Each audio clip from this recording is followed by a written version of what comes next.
Radio মিলনের আজকের নিবেদন নারায়ণ সান্যালের কাঁটায় কাঁটায় সিরিজের কাহিনী ন্যায়নিষ্ঠ ন্যাশনাশীর কাঁটা। গল্পটি ভালো লেগে থাকলে অবশ্যই লাইক এবং শেয়ার করবেন এবং আরও নতুন নতুন গল্প শোনার জন্য সাবস্ক্রাইব করতে ভুলবেন না আমাদের official YouTube channel radio Milan audio story. শুরু হচ্ছে নারায়ণ সান্যালের কাঁটায় কাঁটায় সিরিজের কাহিনী ন্যায়নিষ্ঠ ন্যাশনাশীর কাঁটা, অন্তিম পর্ব।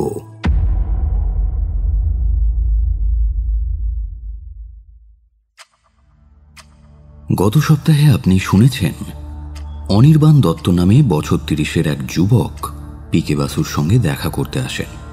অনির্বাণ বিপদে পড়েছে। তার বাবা মা ছোটবেলায় মারা যান।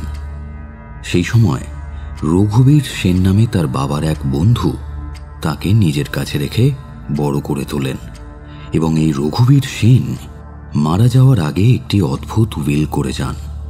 তার উইলে তার স্থাবর অস্থাবর সমস্ত সম্পত্তি একটি ট্রাস্টকে দিয়ে যান এবং সেই ট্রাস্টের ট্রাস্টি অনির্বাণ দত্ত, যে আগামী ৬ বছর অর্থাৎ রঘুবীর সেনের কন্যা করবী সেনের বয়স ২২ বছর হওয়া পর্যন্ত ওই ট্রাস্টের দেখভাল করবে এবং প্রয়োজনে সেই ট্রাস্টে থাকা শেয়ার সে বিক্রিও করতে পারে, কিনতেও পারে। এই নিয়েই করবীর সঙ্গে অনির্বাণের ঝামেলা। করবীর ২২ বছর হতে আর কয়েক মাস দেরি আছে। এই মুহূর্তে তার চারপাশে প্রচুর বেকার ছেলের দল ঘোরাঘুরি করছে, যার মধ্যে অন্যতম কিংসুক হালদার নামে একটি যুবক। কিংসুকের মা জয়ন্তী হালদার ধুরন্ধর মহিলা। তিনিও কড়া নজর রেখেছেন করবীর ওপর। বাসু সাহেব করবীকে ডেকে পাঠালে কিংসুক হালদার এবং তার মা জয়ন্তী হালদারও তার চেম্বারে এসে উপস্থিত হয়। এই সময় অনির্বাণকে ফলো করে কৌশিক জানতে পারে রয়্যাল ক্যালকাটা গলফ ক্লাবের ১ নম্বর টির কাছে আজ রাত্রে অনির্বাণ একজনের সঙ্গে দেখা করতে যাচ্ছে। সেই অনুযায়ী রাত্রে তাকে ফলো করে কৌশিক এবং দেখতে পায় গলফ ক্লাব থেকে বেরিয়ে অনির্বাণ একটা গলির ভেতরে গিয়ে একটা ডাস্টবিনের মধ্যে একটা পিস্তল ফেলে দিয়ে চলে যায়। কৌশিকের হাতে ঘটনাচক্রে সেই পিস্তল আসে এবং সে তা বাসু সাহেবকে দেখায়। দেখা যায় পিস্তলটির একটি গুলি ব্যয়িত, কিন্তু এই রাত্রে ওই গুলিতে সত্যি সত্যিই কেউ খুন হয়েছে কিনা এবং পিস্তলটি আসলে কার তা কিছুই জানা যায় না। তারপর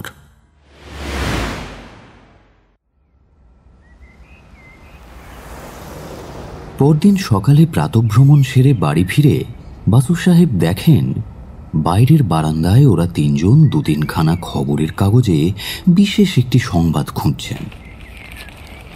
সাধারণ মানুষের মৃতদেহ পথের ধারে পড়ে থাকাকে ইদানিং আর নিউজ বলে ধরা হচ্ছে না, তবে এই খবরটা বেরিয়েছে একাধিক পত্রিকায়। সেটা সম্ভবত স্থান মাহাত্মেই। অবশ্য রয়্যাল ক্যালকাটা গলফ ক্লাবের সে রমরমার যুগ আর নেই, তবু মরা হাতে লাখ টাকা। সংবাদে প্রকাশ, ওই ক্লাবের মাঠে গতকাল রাত ১টার সময় টহলদারি দারোয়ানের নজরে পড়ে ১ নম্বর টির কাছাকাছি একটি মৃতদেহ পড়ে আছে। মৃতদেহটি পুরুষের, বয়স ৫০-এর ওপর, পরনে শার্ট প্যান্ট, তবে ক্লাবের সভ্য নয়। তার পকেট ফাঁকা, কোনো কাগজ, রুমাল, মানিব্যাগ, বাসের টিকিট কিচ্ছুটি নেই। দারোয়ান কেয়ারটেকারকে ডেকে আনে। পুলিশ এসে পৌঁছয় রাত ১:৩০।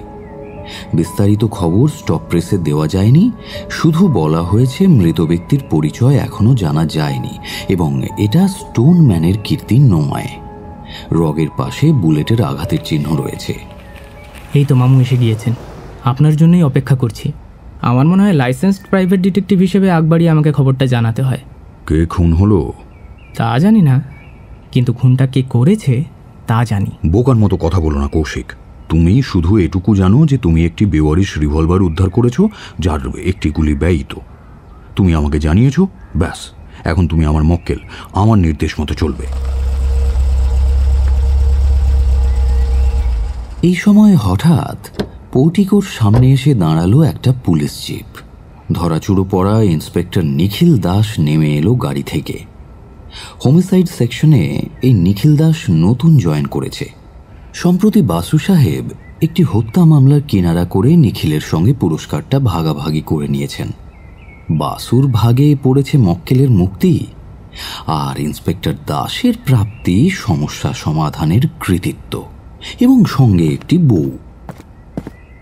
এসো এসো নিখিল, কাকলিকে সঙ্গে নিয়ে এলে না কেন? আমি কি এই কাক ডাকা ভোরে সৌজন্য সাক্ষাতে এসেছি মামিমা? অফ ডিউটিতে ছিলাম। পঞ্চায়েত ইলেকশনের হাঙ্গামাই এমনিতেই লোকে টানাটানি। রাত 1:30টার সময় ডিপার্টমেন্ট থেকে ফোন করে বলল গলফ ক্লাবের মাঠে একটা মৃতদেহ পাওয়া গিয়েছে, মার্ডার, গুলিবিদ্ধ এক বৃদ্ধ। লালবাজার থেকে পুলিশ ফটোগ্রাফারকে ওরা রওনা করিয়ে দিয়েছে, কিন্তু সিনিয়র ইন্সপেক্টর আর কেউ ডিউটিতে নেই, তাই সরেজমিনে কেসটা দেখতে আমাকেই যেতে হলো। ভোর 4টের সময় বডি মর্গে রওনা করে দিয়ে বাড়ি ফিরতে কাকলি বলল লালবাজার হোমিসাইড থেকে দ্বিতীয়বার ফোন এসেছিল। রিং ব্যাক করলাম। ওরা জানালো ভোর 4টের সময় নাকি একটা অ্যানোনিমাস টেলিফোন আসে। কোনো অজানা লোক বিকৃত কণ্ঠে কথা বলছিল, আত্মপরিচয় দিতে চায়নি। তার বক্তব্য, মৃত ব্যক্তির নাম কালীপদ কুণ্ডু, ব্ল্যাকমেলিং ছিল তার ব্যবসা। সংবাদদাতা জানে যে ওই কুণ্ডুর সঙ্গে একজন যুবকের অ্যাপয়েন্টমেন্ট ছিল গলফ ক্লাবে রাত 10টায়, কিন্তু যুবকের নামটা সংবাদদাতা জানে না। কিন্তু সে থাকে টেমার লেনের একটা মেসবাড়িতে। আর দ্বিতীয়ত, সে কি যেন একটা মামলায় জড়িত এবং স্বনামধন্য ব্যারিস্টার বাসু সাহেবের মক্কেল। তাই খবরটা শুনে আমি সরাসরি আপনার কাছে চলে এসেছি। এবার বলুন স্যার, টেমার লেনের মেসে আপনার কোনো মক্কেল থাকে?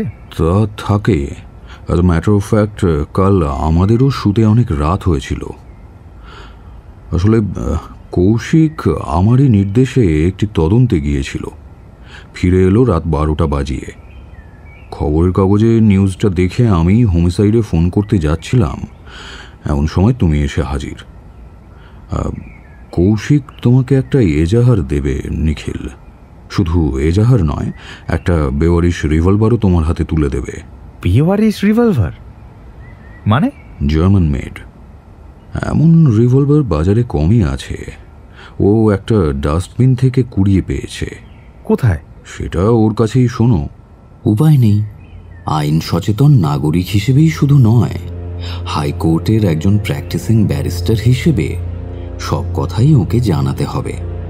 অনির্বাণ 1000 টাকা রিটেনার দিয়েছে, কিন্তু সেটা তার তহবিল তছরূপের কেসে। ট্রাস্টি হিসেবে সে যেন বিশ্বাসঘাতক রূপে চিহ্নিত হয়ে শাস্তি না পায়, সেই জন্য। তাই বলে সেই অজুহাতে সে মানুষ খুন করে নিরুদ্দেশ হতে পারে না। অনির্বাণ যদি রিভলভারটা ডাস্টবিনে ছুঁড়ে ফেলে না দিয়ে বাসু সাহেবের চেম্বারে এসে আত্মসমর্পণ করত, তাহলে হয়তো ব্যাপারটা অন্যরকম দাঁড়াতো। কিন্তু অত্যন্ত বুদ্ধিমান ছেলেটি সে পথে যায়নি। কিন্তু কেন? সে কি কলকাতাবাসী হিসেবে জানে না যে ময়লা ছুঁইলে শাস্তি পাইবে নির্দেশ অগ্রাহ্য করে একদল ভিখিরি প্রতিদিন কাঠি দিয়ে ডাস্টবিনের ময়লা ঘাঁটে? সে কি জানে না জমাদার ডাস্টবিনের ময়লা লরিতে লাদ করার সময় আচমকা রিভলভারটা আবিষ্কার করতে পারে? নাকি সে জানে না যন্ত্রটার কালোবাজারি দাম 5-7 হাজার টাকা? নিঃসন্দেহে ওটা আনলাইসেন্সড। অনির্বাণ ওটা ব্ল্যাক মানিতে কিনেছে। কিন্তু ওই কালীপদ কুণ্ডুর মতো বৃদ্ধকে সে এভাবে খুন করল কেন? আরো আশ্চর্যের কথা, কৌশিকের জবানবন্দি অনুসারে স্থান কাল কোনোটাই অনির্বাণ নির্বাচন করেনি, করেছিল কালীপদ কুণ্ডু। কেন? অমন নির্জন স্থানে, অমন অন্ধকার রাত্রে কোনো বৃদ্ধ একজন জোয়ান মানুষের কাছ থেকে ব্ল্যাকমেলিংয়ের টাকা আদায় করতে যায়? তাহলে মৃত্যু কি তাকে টানছিল? তৃতীয়ত, লালবাজার হোমিসাইডকে যে ভদ্রলোক বিকৃত কণ্ঠস্বরে টিপস দিয়েছেন সেই বা কে, আর তার স্বার্থই বা কি? অনির্বাণকে সে চেনে না, চিনলে নামটা বলে দিত। ফলে শত্রুতাবশত অনির্বাণকে ফাঁসাতে সে টেলিফোন করেনি। তাহলে তার উদ্দেশ্য কি? বাসু সাহেবের অনুমতি পেয়ে কৌশিক আর সুজাতা আলাদা আলাদাভাবে তাদের এজাহার দিয়েছে। কৌশিক সেই থ্যাবড়ানাক রিভলভারটা বাসু সাহেবের হেফাজত থেকে নিয়ে নিখিল দাসের হাতে তুলে দিয়েছে। নিখিল দাস যন্ত্রটা খানিক নেড়ে চেড়ে দেখে বলল, আমার ইনটিউশন বলছে এটা আনলাইসেন্সড, বিদেশ থেকে কোনোভাবে স্মাগলড হয়ে ভারতে এসেছে। আমারও তাই মনে হয়। আচ্ছা, এই রিভলভারে দেখছি 6টা চেম্বার, 5টায় রয়েছে তাজা বুলেট, শুধু ফায়ারিং ব্যারেলটা ফাঁকা। কৌশিকবাবু, আপনি যখন ডাস্টবিন থেকে অস্ত্রটা উদ্ধার করেন তখনও কি এটা এই অবস্থাতেই ছিল? হ্যাঁ, আমি চেম্বার খুলে দেখে আবার সেটাকে সেট করে দিয়েছিলাম। গন্ধ শুঁকে দেখেছিলেন? তখন ওতে বারুদের গন্ধ ছিল। আর বাসু সাহেব, আপনি যখন মিস্টার মিত্রের হাত থেকে রিভলভারটা পান তখনও কি ওই বারুদের গন্ধটা ছিল? না, রাত 12:30টার সময় আমি যখন ওটা হাতে পাই তখন তাতে ছিল পচা চিংড়ি মাছের গন্ধ। I see. Any fingerprint? আমাদের নজরে পড়েনি, মানে সাদা চোখে আর ম্যাগনিফাইং গ্লাসে। যন্ত্রটা একটা রুমালে জড়ানো ছিল, সম্ভবত যার রুমাল সে ফিঙ্গারপ্রিন্ট মুছে নিয়ে ওটা জড়িয়েছে, যাতে তার আঙুলের ছাপ না থাকে আর কি। সে রুমালটা কোথায়? বাসু সাহেব ইঙ্গিত করতে সুজাতা উঠে গিয়ে নোংরা রুমালটা এনে দিল। যদিও ওতে কোনো লন্ড্রি মার্ক নেই, কারো নামের আদ্যক্ষরও সেলাই করা নেই, তবু ওটা এভিডেন্স, তুমি নিয়ে যাও। নিখিল রুমালটা অতি সাবধানে কাগজে জড়িয়ে রাখতে রাখতে বলল, এবার মিস্টার মিত্র আর মিসেস মিত্রকে একবার আমার সঙ্গে আসতে হবে পুলিশ হসপিটালের মর্গে, কালীপদ কুণ্ডুর মৃতদেহটাকে শনাক্ত করতে। আপনি চাইলে আমরা দুজনে নিশ্চয়ই আপনার সঙ্গে আসব, কিন্তু ভেবে দেখুন ইন্সপেক্টর দাস, আমাদের দুজনের কেউই মৃতদেহটা দেখে তাকে কালীপদ কুণ্ডু বলে শনাক্ত করতে পারবো না। কিন্তু হ্যাঁ, সে জানি, তবে হ্যাঁ, এই লোকটি কাল সকালে টেমার লেনে করুণা প্রকাশনীর দোকানের সামনে বসেছিল কি না তা হয়তো বলতে পারবো। এই জন্যই আমি আমার একজন সহকারীকে পাঠিয়েছি টেমার লেনের মেস ম্যানেজারের জবানবন্দি নিতে। তিনিও আলাদাভাবে মর্গে এসে মৃতদেহ শনাক্ত করবেন, যা থেকে প্রমাণ হবে কালীপদ কুণ্ডুই কাল সকালে টেমার লেনের মেসে অনির্বাণবাবুর সঙ্গে দেখা করতে এসেছিলেন। তাতেও প্রমাণ হবে না যে মৃতদেহটা কালীপদ কুণ্ডুর। সে যাই হোক, তোমরা ঘুরে এসো।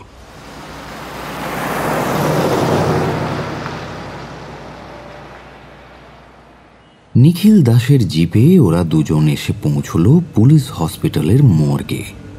ঘরটা বাতানুকূল করা, অত্যন্ত ঠান্ডা। সুজাতার অবশ্য সে কথা খেয়াল হয়নি, না হলে সে একটা শাল নিয়ে আসতো।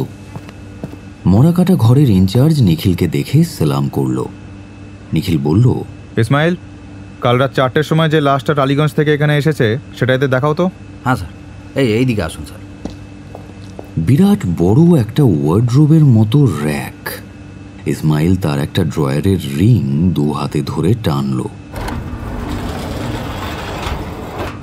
বল বেয়ারিংয়ের আবর্তনে ড্রয়ারটা এগিয়ে এলো সামনের দিকে। তার গর্ভে মৃতদেহটি। বছর 50 বয়স, দীর্ঘদেহী, গায়ে চেক শার্ট আর নস্যি রঙের একটা প্যান্ট। লোকটার চোখ দুটো বোজা, গালে একটা আঁচিল।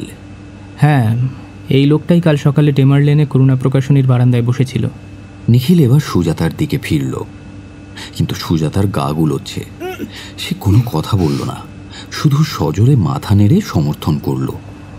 মরাকাটা ঘর থেকে বেরিয়ে এসে নিখিল সুজাতাকে বলল, আই এম সরি মিসেস মিত্র, কিন্তু দোষটা একা আমার নয়, আপনি নিজেই এই প্রফেশনটা বেছে নিয়েছেন।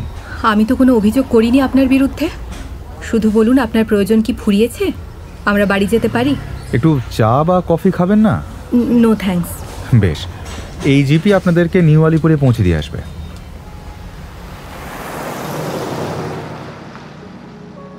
নিখিলের ব্যবস্থাপনায় টেমার লেনের ম্যানেজার এসে মরাকাটা ঘরে মৃতদেহ শনাক্ত করে গেল, কিন্তু তাতেও প্রমাণিত হলো না যে মৃতের নাম কালীপদ কুণ্ডু।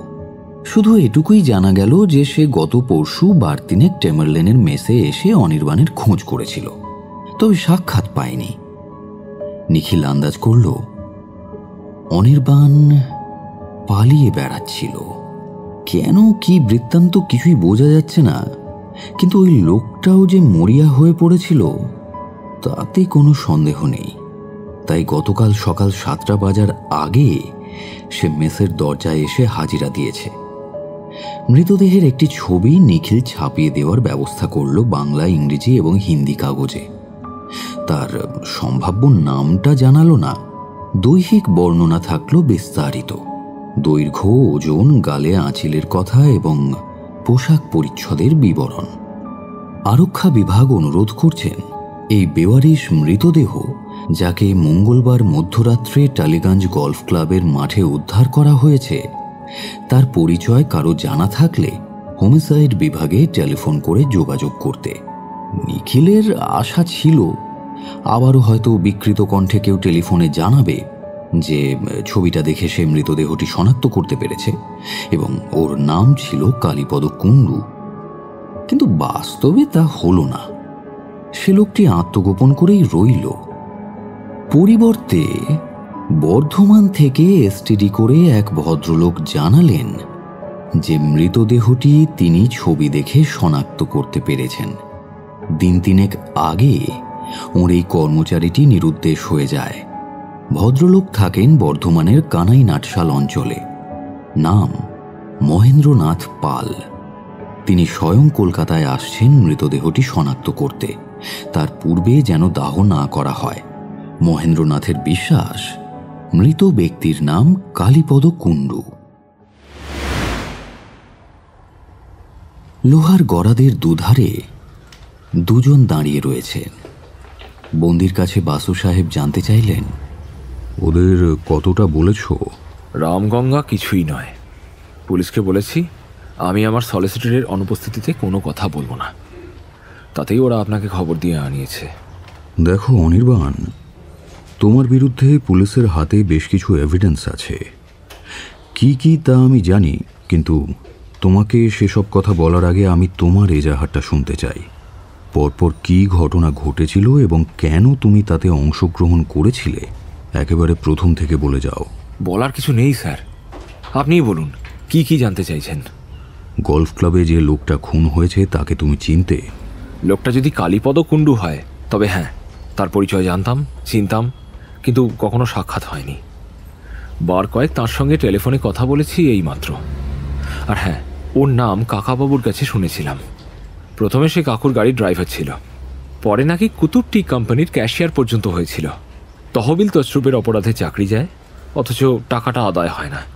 কাকুর ধারণা ছিল কালীপদবাবু সম্পূর্ণ নির্দোষ, অন্য কেউ টাকাটা সরিয়ে ওকে ফাঁসিয়েছে। তখন আমার বিশ্বাস হয়নি, কিন্তু এখন মনে হয় কাকু ঠিক কথাই বলেছিলেন। 20,000 টাকা তহবিল তছরূপ করলে লোকটা বাকি জীবন এমন ভিখারির মতো কাটাতো না। সে ও ঠিক কি করতো? মানে চাকরি যাওয়ার পর গ্রাসাচ্ছাদনের কি ব্যবস্থা ছিল? এতদিন কি করেছে জানি না, তবে ইদানিং সে মহেন্দ্রবাবুর এমপ্লয়মেন্টে ছিল। মাস মাইনে নাকি কমিশন বেসিস তাও ঠিক জানি না। মহেন্দ্রনাথ পাল কুতুবটির ম্যানেজমেন্ট কবজা করতে উঠে পড়ে লেগেছেন। মাস তিনেক পরে ওদের জেনারেল ইলেকশন। মহেন্দ্রবাবু অনেকগুলো এজেন্টকে কমিশন বেসিসে কাজে লাগিয়েছেন, কালীপদ তাদেরই একজন। কুতুবটির শেয়ার হোল্ডারদের নাম ঠিকানার একটা বিরাট লিস্ট ছিল তার কাছে। সে জনে জনে সাক্ষাৎ করে প্রক্সি ফর্ম জোগাড় করত। কালীবাবু জানতেন যে রঘুবীর সেনের কাছে কুতুবটির একটা বড় চাঙ্ক শেয়ার ছিল, তাই রঘুবীরের একমাত্র মেয়ে করবী সেনের কাছে তিনি যান। করবী বলে শেয়ার তার কাছে নেই, আছে আমার কাছে ট্রাস্টি হিসেবে, প্রক্সিতে তাই আমারই সই নিতে হবে। কালীপদবাবু তারপর আমাকে ফোন করেন, সেই প্রথমবার। তো তুমি বোধহয় তার আগেই কুতুবটির সব শেয়ার বেচে দিয়েছ, যখন ওর দাম হু হু করে পড়ে যাচ্ছিল। আগে হ্যাঁ, কিন্তু সেই কথা তো কালীবাবুর কাছে স্বীকার করতে পারি না, কারণ করবী তা জানে না। তাই আমি ক্রমাগত কালীবাবুকে এড়িয়ে এড়িয়ে চলছিলাম। তারপর লোকটা অত্যন্ত ধূর্ত। ইতিমধ্যে সে আমার নারী নক্ষত্রের সন্ধান নেয়। রঘুবীরের উইল, ট্রাস্ট, আমার সঙ্গে করবীর সম্পর্ক, এমনকি করবীর সঙ্গে কিংসুকের ঘনিষ্ঠতা সম্বন্ধেও উনি কি জানি কোন সূত্রে সংবাদ সংগ্রহ করেন। উনি শুধু টের পাননি যে কুতুবটির সব শেয়ার আমি বেচে দিয়েছি। দিন সাতেক আগে উনি আমাকে টেলিফোন করে জানান যে আমি যদি কুতুবটির শেয়ার প্রক্সি ফর্মে ব্ল্যাঙ্ক স্বাক্ষর করে দিই, তাহলে উনি এমন ব্যবস্থা করবেন যাতে কিংসুক আর ভদ্র সমাজে মুখ দেখাতে না পারে। আমি এ কথার ব্যাখ্যা চাই। তখন উনি বলেন যে কিংসুক হালদার নাকি একটা মারাত্মক অপরাধ করেছে, যে কথা পুলিশও জানে না, কিন্তু তার অকাট্য প্রমাণ ওর কাছে আছে। আমি জানতে চাই অপরাধটা কি জাতের এবং প্রমাণটাই বা কি। উনি বলেন অপরাধটা কি তা উনি এখন বলবেন না, তবে প্রমাণটা হচ্ছে আ ডেড ম্যানস ডায়েরি। আমার বিশ্বাস হয় ওর কথায়। উনি আরও জানান যে অর্থাভাবে ওকে প্রায় অনাহারে থাকতে হচ্ছে, প্রক্সি ফর্ম মহেন্দ্রপালকে পৌঁছে দিলে উনি পেমেন্ট পাবেন। তাই ডেডম্যানস ডায়েরিটার বদলে প্রক্সি ফর্ম ছাড়া উনি 5,000 নগদও দাবি করেন। আমি রাজি হয়ে যাই, কিন্তু আমি কয়েকদিন সময় চাই। কেন সময় চাইলে কেন? আমি মরিয়া হয়ে পড়েছিলাম ওই করবী কিংসুকের ঘনিষ্ঠতার ব্যাপারটায়। কয়েকদিনের সময় চেয়ে নিয়ে নিজের নামে 20,000 কুতুবটির শেয়ার কিনে ফেলি। তখন দর খুব পড়ে গেছে। যেদিন আমি আপনার সঙ্গে দেখা করি তার পরের দিন কালীবাবু ফোন করে বলেন উনি অসুস্থ হয়ে পড়েছিলেন সর্দি কাশিতে। বস্তুত ওর গলার স্বর শুনে আমি বুঝতেই পারিনি যে উনিই ফোন করছেন। কথার মধ্যে উনি বারবার কাশছিলেন। উনি আমাকে একটা টেলিফোন নাম্বার দিলেন, বললেন পরদিন সন্ধে 7টায় ওই নাম্বারে ফোন করতে। তখন উনি বলবেন কবে কখন দেখা হবে। তুমি সন্ধে 7টার সময় ফোন করেছিলে? আগে হ্যাঁ। কোথা থেকে? হাজরা মোড়ে একটা টেলিফোন বুথ থেকে। তারপর? টেলিফোন যে ধরলো আমার ধারণা সে কালীবাবুর বাড়ির ঝি। সে আমার নাম জানতে চাইল। আমি বললাম আমার নামের কি দরকার, আমি তো ঠিক 7টার সময় ফোন করেছি। তাই তো কথা ছিল। উনি তখন জানতে চাইলেন কুতুবটির ব্যাপারে। আমি হ্যাঁ বলায় উনি একটা নতুন টেলিফোন নম্বরে আমাকে ফোন করতে বললেন। দ্বিতীয় নম্বরে ফোন করা মাত্র কালীবাবু ধরলেন। আমি 5,000 নগদ নিয়ে যাচ্ছি কিনা তা জেনে নিয়ে বললেন রয়্যাল ক্যালকাটা গলফ ক্লাবের ফার্স্ট টিতে চলে আসুন, ঠিক রাত 10টায়। তোমার সন্দেহ হলো না? মানে রয়্যাল ক্যালকাটা গলফ ক্লাবের 1 নম্বর টির অবস্থান ওই লোকটা কেমন করে চিনল? না, সে বিষয়ে সন্দেহ হয়নি।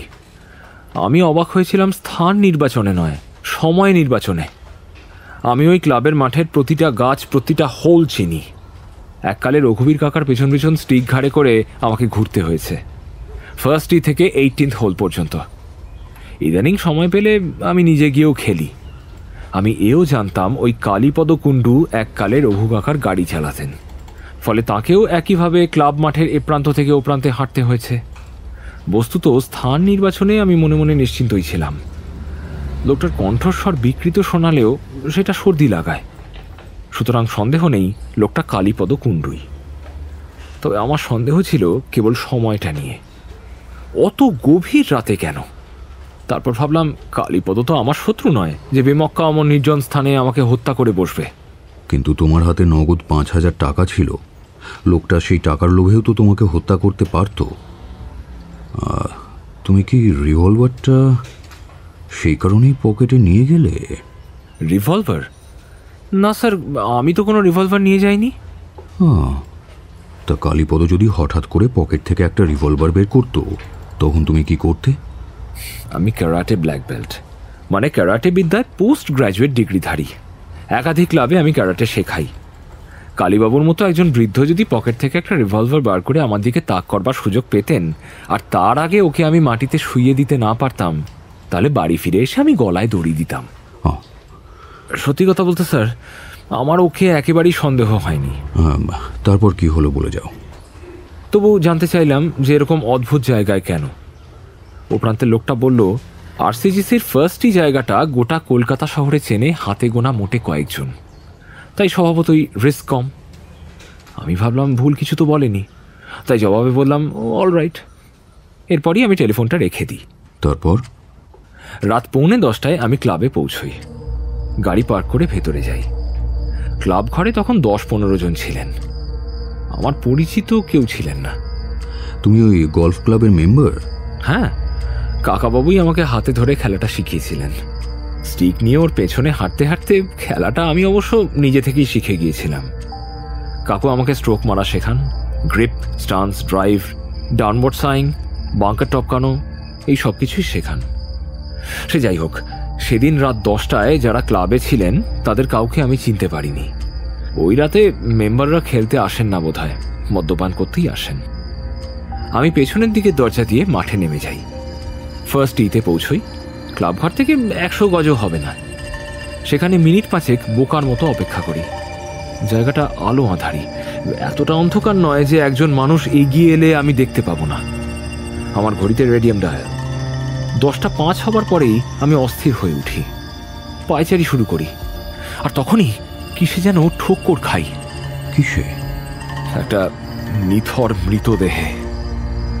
বোধহয় মিনিট 2 আমি স্থির হয়ে দাঁড়িয়ে থাকি, তারপর নিচু হয়ে লোকটাকে ফিল করি। পুরুষ মানুষ, বৃদ্ধ, সারা শরীর রক্তাক্ত। আন্দাজ করি এই কালীপদ কুণ্ডু। আমি ঘাসে হাতটা মুছে নিয়ে উঠে দাঁড়াই, নিঃশব্দে ক্লাবের বাইরে বেরিয়ে আসি। আমার আশঙ্কা হয় কেউ একটা মার্ডার করেছে। কেন করেছে জানি না, কিন্তু সে নির্ঘাত আমাকেই ফ্রেম আপ করতে চায়। তারপর আমি ওখান থেকে সোজা বাই রোড আসানসোলের দিকে রওনা দিই। প্রায় সারা রাত ড্রাইভ করে। জাস্ট আ মিনিট, ড্রাইভ করার সময় তুমি গায়ের কোটটা খুলে রেখেছিলে কেন বলো তো? কোট খুলে রেখেছিলাম মানে? বাহ, ডাস্টবিনের ভেতরে হাত ঢোকানোতে হাতে তো প্রচুর ময়লা লেগে যাওয়ার কথা, তাই না? তারপর হাতটা ধুলে কোথায়? আর হ্যাঁ, ওই একটা শর্ট ব্যারেল জার্মান রিভলভার যার নম্বর KB173498, তুমি কলকাতা ত্যাগ করার আগে একটা অন্ধকার গলিতে ডাস্টবিনের ভেতর সেটা ফেলে দিয়ে গেছিলে, যাওনি? আপনাকে কে বলল? রিভলভারটা আনলাইসেন্সড তা বোঝা যায়, কিন্তু তোমার হেফাজতে এলো কখন, কিভাবে? জানি না আপনি কোন সূত্রে জেনেছেন। হ্যাঁ, স্বীকার করছি, ওটা আমি একটা ডাস্টবিনের ভেতর ফেলে দিয়ে যাই। তবে আপনার ওই আন্দাজটা ভুল। ওটা আনলাইসেন্স নয়, আমারই নামে লাইসেন্স, আমার রিভলভার। তুমি রিভলভারের লাইসেন্স নিয়েছিলে? না, ওটা ছিল কাকুর। ফিয়েট গাড়ির সঙ্গে ওই রিভলভারটাও উনি আমাকে দান করে যান। আমি নিজের নামে একটা লাইসেন্স করিয়ে নিই। করবি বাড়িতে একলা থাকে বলে তার 18 বছর বয়সে ওটা ওকে দিতে চাই, কিন্তু পুলিশ কমিশনার রাজি হননি। বলেন নিজের বাবাই যাকে 22 বছরের আগে সাবালিকা ভাবতে পারেননি, তাকে আমি কোন আক্কেলে ওটার লাইসেন্স দিই? আমাকে বলেন বছর 4-5 পরে নতুন করে আবেদন করতে। হ্যাঁ, তো রিভলভারটা থাকতো কোথায়? তোমার মেসে? আগে হ্যাঁ, মেসের 3 তলায় আমার ঘরে একটা মজবুত কাঠের গা আলমারি আছে। তার একটা সিক্রেট ড্রয়ার আমি নিজের খরচায় বানিয়ে নিয়েছিলাম। ঘটনার রাত্রে ওটা তুমি পকেটে করে নিয়ে গিয়েছিলে? না স্যার, আমি খালি হাতেই গিয়েছিলাম। গলফ ক্লাব মাঠের প্রতিটি বর্গ ইঞ্চ আমার কাছে পরিচিত। আমি স্বপ্নেও ভাবতে পারিনি ওখানে খুনোখুনি হতে পারে। তাহলে রিভলভারটা তোমার হাতে এলো কেমন করে? নিচু হয়ে যখন মৃতদেহ পরীক্ষা করছি তখনই আমার হাতে ওটা ঠেকে। হাত বুলিয়ে বুঝতে পারি ওটা আমারই, কারণ ওরকম শর্ট ব্যারেল জার্মান রিভলভার বাজারে সহজে পাওয়া যায় না। আমার আশঙ্কা হয় কেউ আমাকে ফ্রেম আপ করতে চাইছে। আমি তৎক্ষণাৎ ওটা রুমালে জড়িয়ে তুলে নিই, পকেটে ফেলি। শুঁকে দেখনি? দেখেছিলাম, ব্যারেলে বারুদের গন্ধ ছিল। তোমার কাছে পকেটে টর্চ ছিল না? না, আমি জানতাম কম্পাউন্ড ওয়াল ভেঙে লোকাল লোকেরা ইট চুরি শুরু করার পর রাতে ওখানে টহলদারি দারোয়ানের ব্যবস্থা হয়েছে। মাঠের কোথাও টর্চের আলো জ্বললে দারোয়ান ছুটে আসতো। মেসের ওই দেওয়াল আলমারি থেকে কিভাবে বা কতদিন আগে রিভলভারটা চুরি গেছে তোমার কোনো আইডিয়া নেই? বিন্দু মাত্র না। রিভলভারটা নিয়ে তুমি আমার কাছে এলে না কেন? আমার আশঙ্কা হয়েছিল আপনি আমার এজাহারটা বিশ্বাস করবেন না। সে তো এখনো করছি না, কিন্তু রাতারাতি কলকাতা ছেড়ে পালিয়ে যাওয়াটা খুব বিশ্রী দেখাচ্ছে না? তার চেয়ে অনেক ভালো হতো মৃতদেহ আবিষ্কারের কথা তৎক্ষণাৎ পুলিশের রিপোর্ট করে নিজের থেকেই রিভলভারটা সারেন্ডার করা। এখন আপনি আমাকে কি করতে বলেন? গিল্টি প্লিট করে আদালতের মার্জনা ভিক্ষা করব? কালীপদবাবুকে কি তুমিই হত্যা করেছো? Certainly not. তাহলে তুমি অহেতুক গিল্টি প্লিট করতে যাবে কেন? আপনি নিজেই তো আমাকে বিশ্বাস করতে পারছেন না। তা পারছি না। আমার দৃঢ় বিশ্বাস তুমি কাউকে আড়াল করবার চেষ্টা করছো, মিথ্যে কথা বলে দোষটা নিজের ঘাড়ে টেনে নিচ্ছ। তুমি আদ্যন্ত সত্যি কথাটা এবার বলবে কি? এটাই পুরো সত্যি কথা। অলরাইট, কেউ নিজেই নিজের পায়ে কুড়ুল মারে, কেউ কুড়ুলটা খাড়া করে পেতে তাতে সবলে পদাঘাত করে। এক্ষেত্রে তোমার যেটা অভিরুচি, তবে ফল কিন্তু একই অনির্বাণ। আপনি আমাকে কি করতে বলেন? তোমার ওই আষাঢ়ে গল্পটা বদলে তোমার কাউন্সিলের কাছে আদ্যন্ত সত্যি কথাটা বলো। আপনি স্যার একটা উদ্দেশ্য দেখাতে পারেন, একটা ক্ষীণতম মোটিভ, যাতে আমার মতন একজন মানুষ ওই কালীপদ কুণ্ডুর মতো একটা লোককে খুন করতে চাইবে? আমি পারি কিনা সেটা ইম্পর্টেন্ট নয়, তবে পুলিশ অসংখ্য মোটিভ খাড়া করতে পারে এবং করবেও। তার একটা এখনই শোনো, তোমার এজাহার শেষ হলে পাবলিক প্রসিকিউটর মাইতি সাহেব আদালতে দাঁড়িয়ে উঠে বলবেন ধর্মাবতার ওই কালীপদ কুণ্ডু ছিল স্বর্গত রঘুবীর সেনের একজন বিশ্বস্ত কর্মচারী। তাকে ডেকে রঘুবীর শেষ অবস্থায় বলেছিলেন, এখন আমি উত্থান শক্তিরহিত, আমার মেয়েটি নাবালিকা, আমি উইলটা বদলাতে চাই, কিন্তু অনির্বাণ আমাকে সে সুযোগ দিচ্ছে না। তুমি এককালে আমার গাড়ি চালাতে, তুমি আমাকে সাহায্য করবে? তাতে হুজুর ওই মৃত কালীপদ কুণ্ডু জানতে চায়, কেন স্যার, অনির্বাণকে আপনি ট্রাস্টে রাখতে চান না কেন?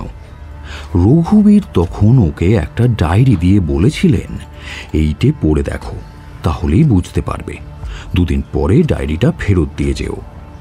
হুজুর কালীপদ কুণ্ডু সেই ডায়েরি ফেরত দিয়ে যেতে পারেনি, তার আগেই রঘুবীর মারা যান। এসব কথাই আমরা সার্কামস্ট্যান্সিয়াল এভিডেন্স থেকে প্রমাণ করব। সেই মারাত্মক ডেডম্যানস ডায়েরির জোরে কালীপদবাবু বিগত কয়েক বছর ধরে অনির্বাণকে ব্ল্যাকমেইলিং করছেন। ঘটনার রাত্রেও আসামির কাছে খুচরো নোটে 5,000 টাকা ছিল, এটা আমরা প্রমাণ করব বলেই আশা রাখি। ওই রকম একটা অন্ধকার নির্জন স্থানে কালীপদকে টাকার লোভ দেখিয়ে অনির্বাণ টেনে নিয়ে আসে। তারপর সচক্ষেই দেখতে পাবে প্রত্যক্ষদর্শী সাক্ষীরা হলফ নিয়ে কি দারুণ সব আজগুবি গল্প শুনিয়ে যাচ্ছে। সবশেষে অটোপসি সার্জন যদি প্রমাণ করতে পারেন যে ফেটাল বুলেটটা KB 173498 থেকে নিক্ষিপ্ত এবং প্রমাণ হয় সেটা তুমি সেটা ডাস্টবিনের ভেতর ফেলে রাতারাতি কলকাতা ছেড়ে পালাবার চেষ্টা করেছিলে, তাহলে আমি তো কোন ছাড়, আমার গুরু একেরে বার এক লও তোমাকে ফাঁসির দড়ি থেকে বাঁচাতে পারবেন না। অনির্বাণ অসহায়ভাবে 2 হাতে নিজের মুখ ঢাকল। এবার কি তুমি তোমার আশারে গল্পটা বদল করবে অনির্বাণ? মুখ থেকে হাত সরালো না অনির্বাণ, শুধু মাথাটা দুদিকে নাড়ল। All right, as you please. হঠাৎই মুখ তুলে তাকালো অনির্বাণ। আপনি কি আমাকে ত্যাগ করে যাচ্ছেন স্যার? Certainly not. না হয় একটা কেসে হারব, তাতে আর কি। আমাকে গিল্টি প্লিড করতেও বলছেন না? না, যদি তুমি সহস্তে খুনটা করে না থাকো তাহলে গিল্টি প্লিড করার কোনো প্রশ্নই ওঠে না। Thank you sir. দুজনেই কিছুক্ষণ চুপচাপ রইল। তারপর বাসু সাহেব হঠাৎ বলে উঠলেন, কাম অন, লেটস স্টার্ট আফ্রেশ। এসো, এবার খেলাটা একটু নতুন করে শুরু করা যাক।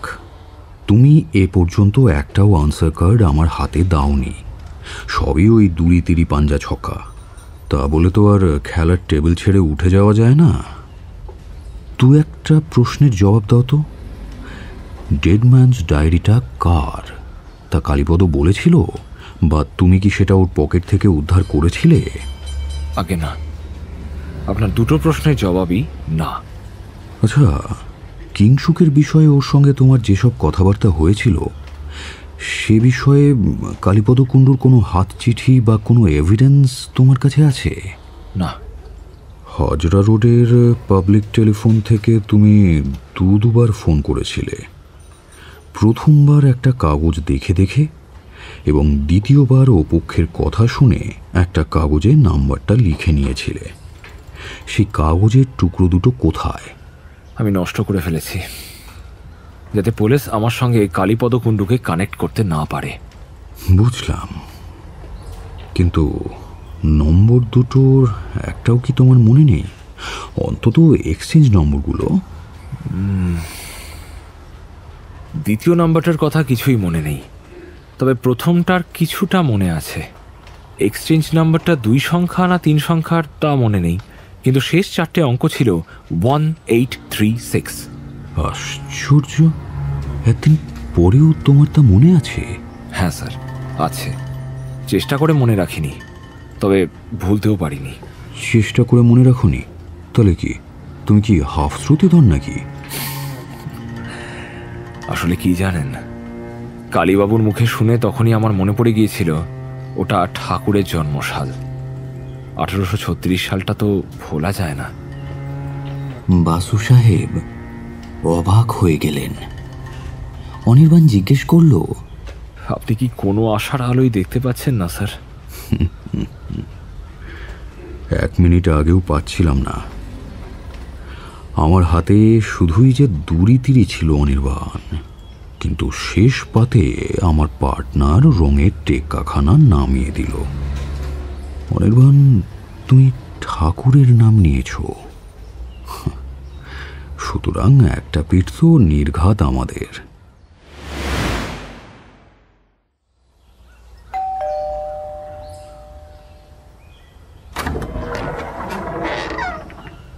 আরে স্যার, আপনি আমাকে টেলিফোনে ডেকে পাঠালে আমিই চলে যেতাম। দেখো করবি, খোলাখুলি সত্যি কথাটাই বলা ভালো। আসলে তোমায় টেলিফোনে ডাকতে আমার সাহস হচ্ছিল না। কি জানি, তুমি যদি আবার ধরে নাও সপরিবারে তোমাকে নিমন্ত্রণ করছি, তাহলে সব আলোচনা মাটি হয়ে যেত। ভেতরে আসুন। আগে বলুন কি খাবেন, গরম না ঠান্ডা? গরম ঠান্ডা কিচ্ছু নয়, আমার সঙ্গে কথা বলার সময় আছে কিনা সেটা বলো। কি যে বলেন, আমি ধন্য বোধ করছি আপনি নিজে থেকেই আমার বাড়িতে এসেছেন। বলছি, অনিদার কেসটা কি সত্যি খারাপ? শুনলাম জামিন পায়নি। হ্যাঁ, ঠিকই শুনেছ, সে জামিন পায়নি। তবে তার কেস নিয়ে আমি শুধু শুনতেই রাজি, কিছু বলতে নয়। তুমি নিশ্চয়ই জানো আমি অনির্বাণের তরফে অ্যাটর্নি। অনির্বাণ তোমার ন্যাস রক্ষক, সেই হিসেবে আমার প্রয়োজন হয়েছে তোমার সঙ্গে কিছু আলোচনা করার। তবে আমার পক্ষে জানিয়ে রাখা শোভন যে আমি তোমার স্বার্থ দেখছি না, আমি দেখছি শুধু অনির্বাণের স্বার্থ। সেজন্য যদি তুমি আলোচনা করতে না চাও তো। না না, বলুন না, কি বলবেন? তোমার এই বুক কেসটা কি সেই মারামারির দিন ভেঙেছে নাকি? মারামারি? মারামারি তো সেদিন হয়নি স্যার। কিন্তু অনির্বাণ আর কিংসুক। আগে তাকে মারামারি বলে না, বলে একতরফা ঠ্যাঙানো। ব্যাপারটা একটু প্রথম থেকে খুলে বলো তো। বলছি, তার আগে 2 কাপ চা করে নিয়ে আসি। বারণ করবেন না স্যার, আপনি খেলে আমারও খাওয়া হবে। সব সময় নিজের একার জন্য চা বানাতে ভালো লাগে না। আপনি বসুন, আমি আসছি। 2 কাপ চা বানিয়ে মিনিট 5 মধ্যেই ফিরে এলো করবি। 1 কাপ বাসু সাহেবের হাতে দিয়ে নিজের কাপটা নিয়ে গুছিয়ে বসে বলতে শুরু করলো সেদিনের ঘটনাটা। সেদিন কিংসুককে বাসস্ট্যান্ডে তুলে দিয়ে ফিরে এসে সবে দরজা বন্ধ করেছি, এমন সময় আমার ডোরবেলটা বাজলো।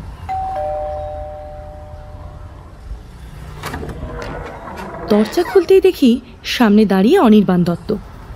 সত্যি বলতে আমি বেশ বিরক্তই হয়েছিলাম, কিন্তু অনিদা আমাকে জিজ্ঞেস করলো, ভিতরে আসবো খুকু? তোমাকে তো টেলিফোনেই বলেছিলাম অনিদা, বিকেলে আমার অ্যাপয়েন্টমেন্ট আছে, আমি ব্যস্ত থাকবো।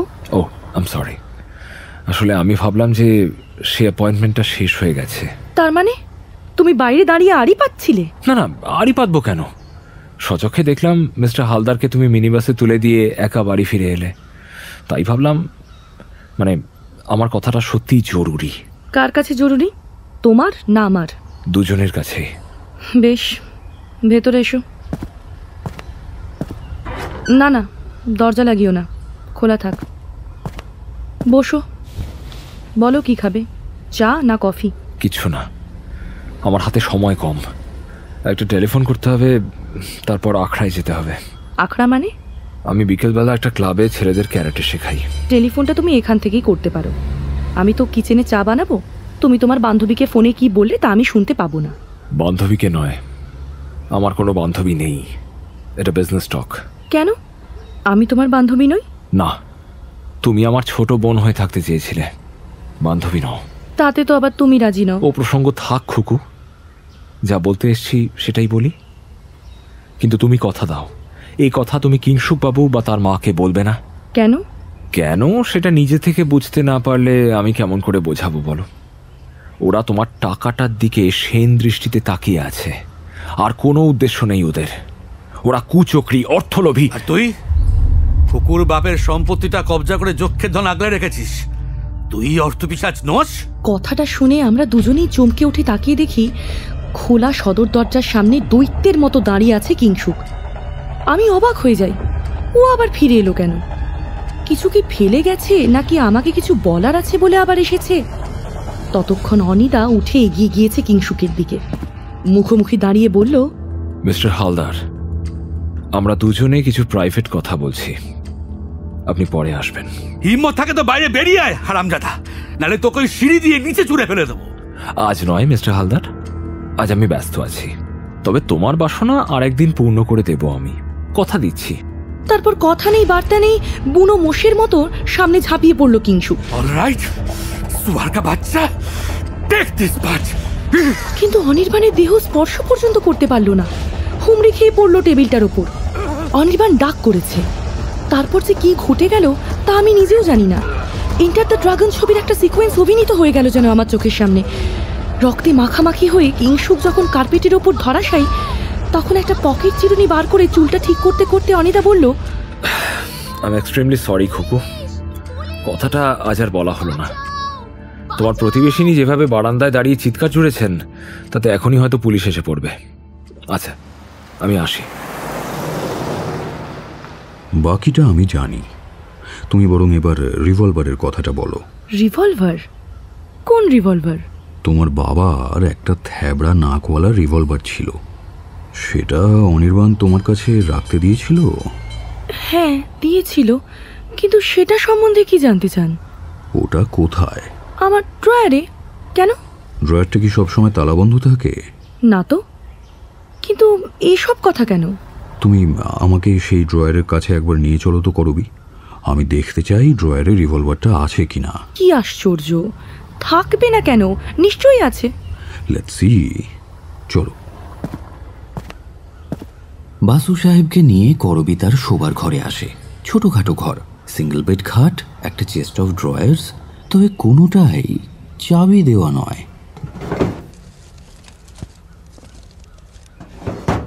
দ্বিতীয় ড্রয়ারটা করবি টেনে খুলল, তারপর অবাক হয়ে একে একে সব পাল্লাগুলো তন্ন তন্ন করে খুঁজে দেখল। অবশেষে বাসু সাহেবের দিকে ফিরে বলল, স্ট্রেঞ্জ, এর মানে কি?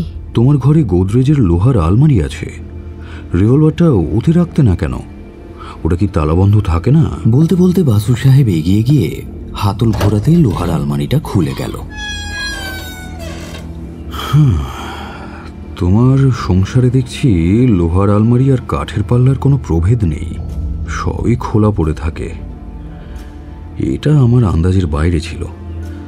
যাকে, তোমার কি মনে আছে তুমি রিভলভারটা শেষ কবে ড্রয়ারে দেখেছো? না, মানে ওই দিন 7 আগে বোধহয় দেখেছি ওটাকে। অনির্বাণ ওটা তোমার কাছ থেকে ফেরত নিয়ে যায়নি? Certainly not. কথাটা অন্যভাবে নিও না করবি। গত 7 দিনের মধ্যে তোমার বেডরুমের ভেতর কে কে এসেছিল? ওটা যে চুরি গেছে তা নিশ্চয়ই বুঝতে পারছো। আমি কেবল জানতে চাই সেই সুযোগ কার কার ছিল। একটা সত্যি কথা বলবেন স্যার, ওই রিভলভারের গুলিতেই কি কালীপদবাবু খুন হয়েছেন? আগেই বলেছি করবি, আমি শুধু শুনতে এসেছি, দেখতে এসেছি, কিছু বলতে নয়। তুমি কাউকে সন্দেহ করতে পারছো? এর আগে তোমাকে একটা প্রশ্ন করেছিলাম। আই অ্যাডমিট যে কুমারী মেয়ের পক্ষে অত্যন্ত এম্বারাসিং একটা প্রশ্ন, তবু উত্তরটা আমার জানা জরুরি করবি। গত 7 দিনের ভেতর তোমার বেডরুমে কে কে এসেছিল? এটা এম্বারাসিং প্রশ্ন কেন হতে যাবে? বরং আমি তো মনে করি ডাক্তার আর উকিলের কাছে কিছু গোপন করতে নেই, তাতে ঠকতে হয়। ভেরি গুড দেন, তাহলে বলো। না স্যার, আমি কাউকে সন্দেহ করতে পারছি না। আমার একজন মেড সার্ভেন্ট আছে, বাবার আমল থেকে, মোক্ষদা মাসি। সে খুবই বিশ্বাসী। মাসি এ কাজ করবে না, মানে রিভলভার চুরির মতো কাজ তো নয়। তোমার বন্ধুবান্ধব বা আত্মীয় স্বজন তারা নিশ্চয়ই বেডরুমে আসে না, কিন্তু ও ঘরটা সবসময় খোলাই থাকে, তাই তো? লাইসেন্সটা অনিদার নামে, আমার তো কেরিয়ার লাইসেন্সও ছিল না। আপনি কি পরামর্শ দেন? পুলিশে ফোন করে জানাবো যে ওটা আমার ঘর থেকে চুরি গেছে? না, তার কোনো প্রয়োজন নেই। বর্তমানে রিভলভারটা পুলিশ কাস্টাডিতেই আছে। চলো আমরা বাইরের ঘরে গিয়ে বসি। আচ্ছা করবি, তুমি ডায়েরি লেখো? না, ওসব দিকে আমি বড্ড কুঁড়ে। আর তোমার বাবা? বাপি? হ্যাঁ, লিখতেন, তবে তেমন বিশেষ কিছু নয়, ওই কাজের কথা, অ্যাপয়েন্টমেন্ট, এই সবই। বাসু সাহেব এরপর করবীর বন্ধুবান্ধবদের কথা বিস্তারিত জানতে চাইলেন। সুখেন চৌধুরী একটি ত্রৈমাসিক লিটল ম্যাগাজিন বের করে, ও কবি, সম্পাদকীয়ও লেখে। দলে ওরা 4-5 জন আছে। যতীন কর, মীনাক্ষী, শিখা, রবি দাস এরা সব গ্রুপ থিয়েটারে অভিনয় করে। ওরা মাঝে মাঝে সবাই দল বেঁধে এখানে এসে রিহার্সাল করে যায়। এই যে বাইরের ঘরটা, ওখানেই মহড়া চলে। কিং, মানে আমাদের মিস্টার কিংসুক হালদার, তিনিও মাঝে মাঝে আসেন। ওর প্রতিভা বহুমুখী। গানের গলা নেই, কিন্তু ক্লাসিক্যাল গানের সমঝদার। ছবি আঁকে তেল রঙে, আর স্কেচ, পোর্ট্রেটেই ওর বৈশিষ্ট্য। বিশেষ ধরনের পোর্ট্রেটে। বিশেষ ধরনের পোর্ট্রেট মানে কি? সে আপনাকে বোঝাতে পারবো না, তাহলে মডার্ন আর্ট নিয়ে বিস্তারিত আলোচনা করতে হয়। করুণা, আমিও কিছু কিছু বুঝি। মানে গত শতাব্দীর impressionism, post impressionism, pointillism, cubism. ও প্রসঙ্গ থাক, ওসব ব্যাকডেটেড চিন্তাধারা। I see. তা কিংসুক কি তোমারও পোর্ট্রেট এঁকেছে নাকি? হ্যাঁ, একাধিক। একটা দেখাও তো। সরি, আমার কাছে একটাও নেই। অলরাইট। কালীপদ কুণ্ডু যখন তোমার কাছে শেয়ারের প্রক্সি সংগ্রহ করতে আসে, তখন তোমার বাবার কোনো মিসিং ডায়েরির কথা বলেছিল? বাবার মিসিং ডায়েরি? না তো, হঠাৎ এ কথা কেন? এক কথা কতবার বলবো করবি, আমি শুধু শুনতে এসেছি, কিছু বলতে নয়। আর চলি, চায়ের জন্য ধন্যবাদ, আর তোমার সহযোগিতার জন্য। অন্তত একটা কথা বলে যান স্যার। কি কথা? অনিদাই কি কালীপদ বাবু? আই রিপিট করবি, he is my client. Basu সাহেব টেলিফোন করছিলেন। ও প্রান্তে হ্যালো শুনেই বললেন, অশোক মুখুজ্জি অফিস থেকে ফিরেছে। যে টেলিফোন ধরেছিল সে বিরক্ত হল। হবারই কথা। Mr Ashok Mukhopadhyay BE, telecommunication civil centre একজন উচ্চপদস্থ অফিসার। তার সম্বন্ধে প্রশ্ন করতে হয় সম্ভ্রমের সঙ্গে। অশোক মুখুজ্জি কি ফিরেছে? এ আবার কি জাতের প্রশ্ন? ভৃত্য শ্রেণীর লোকটি বিরক্ত হয়ে বলল, সাহেব ফিরেছেন, কি বলবো তাকে? কে ফোন করছেন? বলো, বাসু মামু ফোন করেছেন, পিকে বাসু। একটু পরেই অশোক ছুটে এলো, রিসিভারটা তুলে নিয়ে বলল, বলুন মামু, কিভাবে আপনার মিস্ট্রি সলভিং এ সাহায্য করতে পারি? এবার অনেকদিন পর ফোন করেছেন। অশোক, একটা বিচিত্র রিকোয়েস্ট রাখতে হবে। ফরমাইয়ে। আচ্ছা, টেলিফোন ডাইরেক্টরিতে যেমন সাবস্ক্রাইবারদের নাম অ্যালফাবেটিক্যালি সাজানো থাকে, তেমনি টেলিফোন ভবনে আরেকটি রেজিস্টারে নিশ্চয়ই নিউমেরিক্যাল লিস্টও করা আছে। ঠিক কি জানতে চাইছেন? আমি যদি জানতে চাই 475846 নম্বরের সাবস্ক্রাইবারের নাম ঠিকানা কি, তা তোমরা সেই রেজিস্টার দেখে কি অনায়াসে বলে দিতে পারবে? আগে হ্যাঁ, ডাইরেক্টরিতে দেখুন না, এই জন্য বিশেষ একটা নাম্বার লেখা আছে, সেখানে ডায়াল করলেই তো জানিয়ে দেওয়া হয়। আই নো, আমার প্রবলেমটা একটু অন্যরকম, না হলে আর তোমাকে বিরক্ত করব কেন? বলুন। মানে আমি পুরো নম্বরটা জানি না, শেষ 4টে অঙ্কই শুধু জানি। তা এই ক্ষেত্রে তুমি কি সেই সাবস্ক্রাইবারকে ট্রেস করে দিতে পারবে? না মামু, তা হয় না, পুরো নাম্বারটা চাই। আরে আগে পুরো কথাটা তো শোনো। ধরো শেষ 4টে সংখ্যা 1 2 3 4। এমন কতগুলো টেলিফোন আছে শহর কলকাতায়? অসংখ্য নয় নিশ্চয়ই। যতগুলি এক্সচেঞ্জ ঠিক ততগুলিই আছে, তাই না? হ্যাঁ তা ঠিক, কিন্তু তা ধরে নাম পেলে ঠিকানা, অথবা ঠিকানা পেলে নাম খুঁজে বার করতে একটা লোকের সারাটা দিন লাগবে। I know. তোমার একজন কর্মীর নাম করো যে দক্ষ, পরিশ্রমী এবং জেদি, মানে একেবারে ওই করেঙ্গে ইয়া মরেঙ্গে টাইপের। অপর্ণা দেব। কেন? বিবাহিত? হ্যাঁ, সম্প্রতি।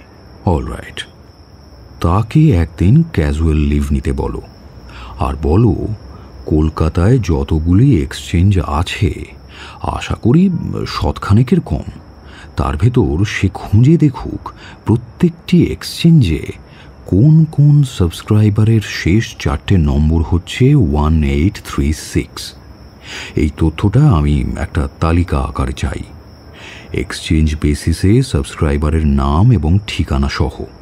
অপর্ণাকে বলো তারে পরিশ্রমের বিনিময়ে হয়তো একজন নিরপরাধী ফাঁসির দড়ি থেকে রেহাই পাবে।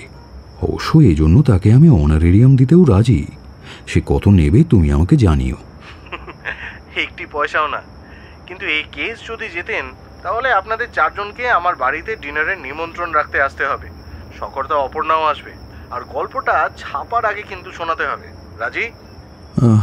রাজি, তবে শর্ত সাপেক্ষে। কি শর্ত? দেখো, আমি ডিভিশন অফ লেবারে বিশ্বাসী। তারিখটা তুমি ঠিক করবে আর তোমার বেটার হাফ। ভেন্যুটা হবে তাজ বেঙ্গল। মেনুটা ঠিক করবে একটি কমিটি, অপর্ণা, মিস্টার দেব, সুজাতা, ভারতী আর কৌশিক। গল্পটা শোনাবো আমি, আর তোমার মামিমা মানে আমার বেটার হাফ, সে শুধু হোটেলের বিলটা মেটাবে। এগ্রিড? এগ্রিড।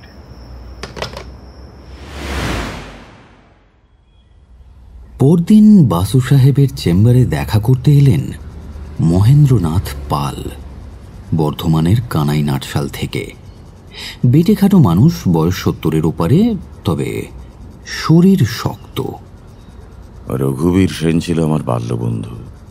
আমরা দুজন আর সলিল মৈত্রের পিতৃদেব। স্বাধীনতার পর সাহেবদের কাছ থেকে কুতুবটির ওনারশিপ কিনে নিই। তখন ওটা নেহাতি ছোট কোম্পানি ছিল, প্রাইভেট লিমিটেড কোম্পানি। ক্রমে স্বাধীনতার পর পর শ্রীবৃদ্ধি হতে থাকে। প্রাইভেট শব্দটা উড়িয়ে দিয়ে আমরা পুরো কোম্পানি ফ্লোট করে দিই।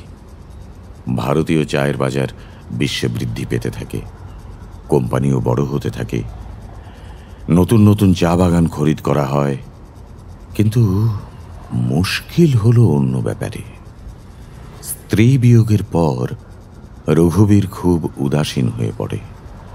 এদিকে আমার বর্ধমান অঞ্চলে নামে বেনামে প্রচুর ধান জমি, কোল্ড স্টোরেজ, সিনেমা হল ছিল, আর সলিল মৈত্রের পিতৃদেবের ছিল হাইকোর্টে ওকালতি। ফলে 3 জনের কেউই সরেজমিনে তত্ত্ব তালাশ নিতে যেতে পারতাম না, ম্যানেজারের রিপোর্টের উপর নির্ভর করতে হতো। এই সুযোগটাই ধূর্ত ব্যবসায়ী জনার্দন সিংহানিয়া গ্রহণ করল। একবার জেনারেল মিটিংয়ে হঠাৎ আমরা 3 জন আবিষ্কার করলাম পায়ের তলা থেকে মাটি সরে গেছে। সিংহানিয়া ভোটের জোরে কুতুবটির প্রেসিডেন্ট হয়ে বসল। তারপর নানান ছুতোয় পুরাতন কর্মীদের বিদায় করে দিল।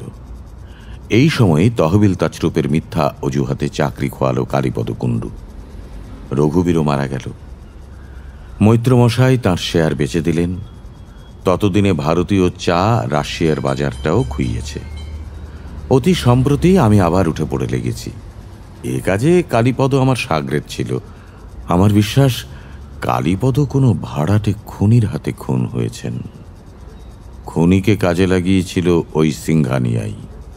তার কারণ কালীপদ ঘুরে ঘুরে গত 6 মাসে প্রচুর প্রক্সি ফর্ম জোগাড় করেছিলেন। সিংহানিয়ার লোক যেখানেই প্রক্সি ভোট সংগ্রহ করতে গেছে সেখানেই শুনেছে সাম মিস্টার কুণ্ডু ইতিপূর্বেই প্রক্সি ফর্ম সংগ্রহ করে গেছেন। মজা হচ্ছে এই যে সচরাচর শেয়ার হোল্ডাররা উপরোধে পড়ে ব্ল্যাঙ্ক ফর্মে সই করে দেয়, এজেন্ট নামটা বসিয়ে দেয়। ফলে মৃত্যুকালে কালীপদ কুণ্ডুর হেফাজতে সম্ভবত প্রচুর পরিমাণে স্বাক্ষরিত প্রক্সি ফর্ম ছিল, যাতে প্রার্থীর কলমটা ছিল ফাঁকা। আমার মনে হয় সেটাই কালীপদর মৃত্যুর কারণ।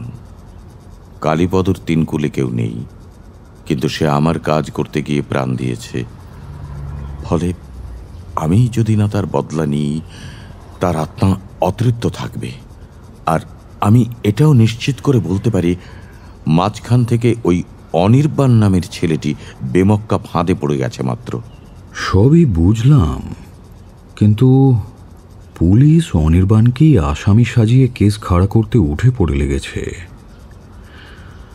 আর আমি ওই অনির্বাণকে আমার ক্লায়েন্ট হিসেবে স্বীকার করে নিয়েছি। ফলে আমার প্রথম কাজ হচ্ছে তাকে এই মামলা থেকে মুক্ত করা।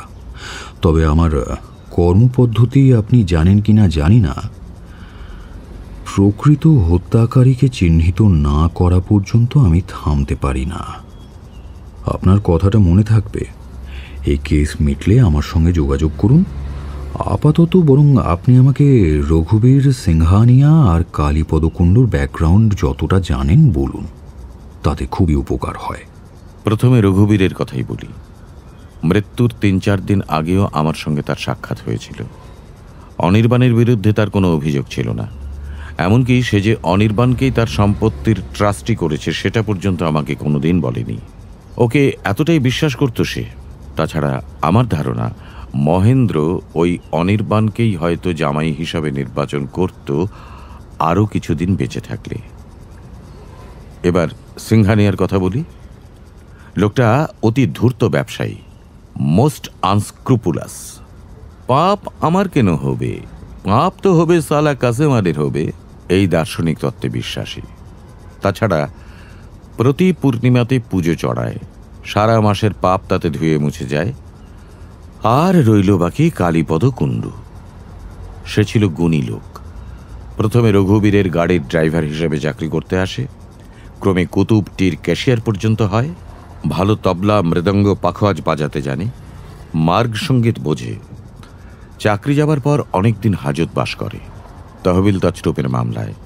তারপর বেকসুর মুক্তি পেয়ে একেবারে নিরুদ্দেশ হয়ে যায়, সম্ভবত মনের দুঃখে। বেশ কয়েক বছর পর আমার এক বন্ধুর নাতির অন্নপ্রাশনে তাকে দেখতে পাই, গানের জলসায়। একটি সুন্দরী মধ্যবয়সী বাইজি গান গাইছিল, আর কালীপদ তার সঙ্গে তবলায় সঙ্গত করছিল। আসর ভাঙলে তাকে ডেকে কথা বললাম। সে জানারও তার কোনো আয় নেই, ওই বাইজির বাড়িতেই থাকে। বাইজি তাকে বাবা বলে ডাকে। বছরখানেক আগে খবরের কাগজে দেখি ওই বাইজি বেমক্কা খুন হয়ে গেছে, তার সব গয়না টয়নাও চুরি হয়ে গেছে। আর পুলিশ সন্দেহ করে কালীপদকেই গ্রেপ্তার করেছে। তার ক্রিমিনাল রেকর্ড ছিলই, যদিও প্রমাণের অভাবে মহামান্য আদালত তাকে ইতিপূর্বে বেকসুর খালাস দিয়েছিলেন। এবারও প্রমাণাভাবে কালীপদ মুক্তি পেয়ে যায়। সোনার গয়নার একটি টুকরো উদ্ধার করা যায়নি। তারপর কালীপদকে আমি আমার কাজে নিযুক্ত করি। প্রথমে সিনেমা হাউসে আশারারের চাকরিতে, পরে কুতুবটির প্রক্সি সংগ্রহের কাজে। কলকাতায় কালীপদবাবু থাকতো কোথায়? খুব একটা ভদ্রপল্লীতে নয়, হাড় কাটা গলিতে, যেখানে প্রেমচাঁদ বড়াল স্ট্রিট এসে পড়েছে তার কাছাকাছি একটা ভাঙা ভাড়া বাড়িতে। বাইজি মারা যাবার পর অন্য একজন গণিকা বাড়িটার দখল নিয়ে নিয়েছিল। সে আগে থেকে ওই বাড়িতেই থাকত, কাজেই কালীপদকে ঘনিষ্ঠভাবে চিনত। এ মেয়েটি গান জানে না, নিহতা বাইজির সঙ্গিনী ছিল। তবে এর দেহ সৌষ্ঠব খুব আকর্ষণীয়। দেহ ব্যবসা ছাড়াও তাই মডেল হিসেবে বিভিন্ন অ্যাড এজেন্সিতে কাজ করে। ফটো তোলায়, আর্টিস্টের মডেল হিসেবেও সিটিং দেয়। এও কালীপদকে বাবা বলে ডাকত। বাড়িটা চেনেন? আজ্ঞে না, ও পাড়ায় পা রাখার রুচি বা সাহস কোনোটাই হয়নি কখনো, তাই বাড়িটা চিনি না। তবে ঠিকানাটা আমার নোট বইয়ে লেখা আছে, প্রেমচাঁদ বড়াল স্ট্রিটের ঠিকানা, হাড় কাটা গলির নয়। এই নিন।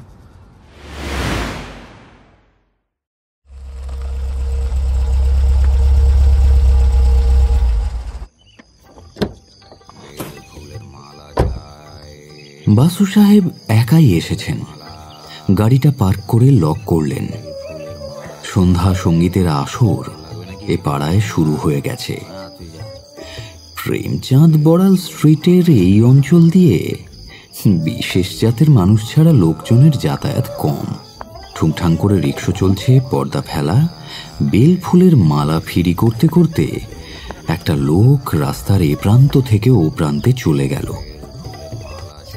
ফুলরি পেঁয়াজিওয়ালারা সবে উনুনে আগুন দিয়েছে। কুণ্ডলি পাকানো ধোঁয়া যেন প্রেম চক্রের পাকে পাকে প্রেমচাঁদ বড়াল স্ট্রিটকে অজগর সাপের মতো জড়িয়ে ফেলেছে। বাসু সাহেব রীতিমতো সুটেড বুটেড।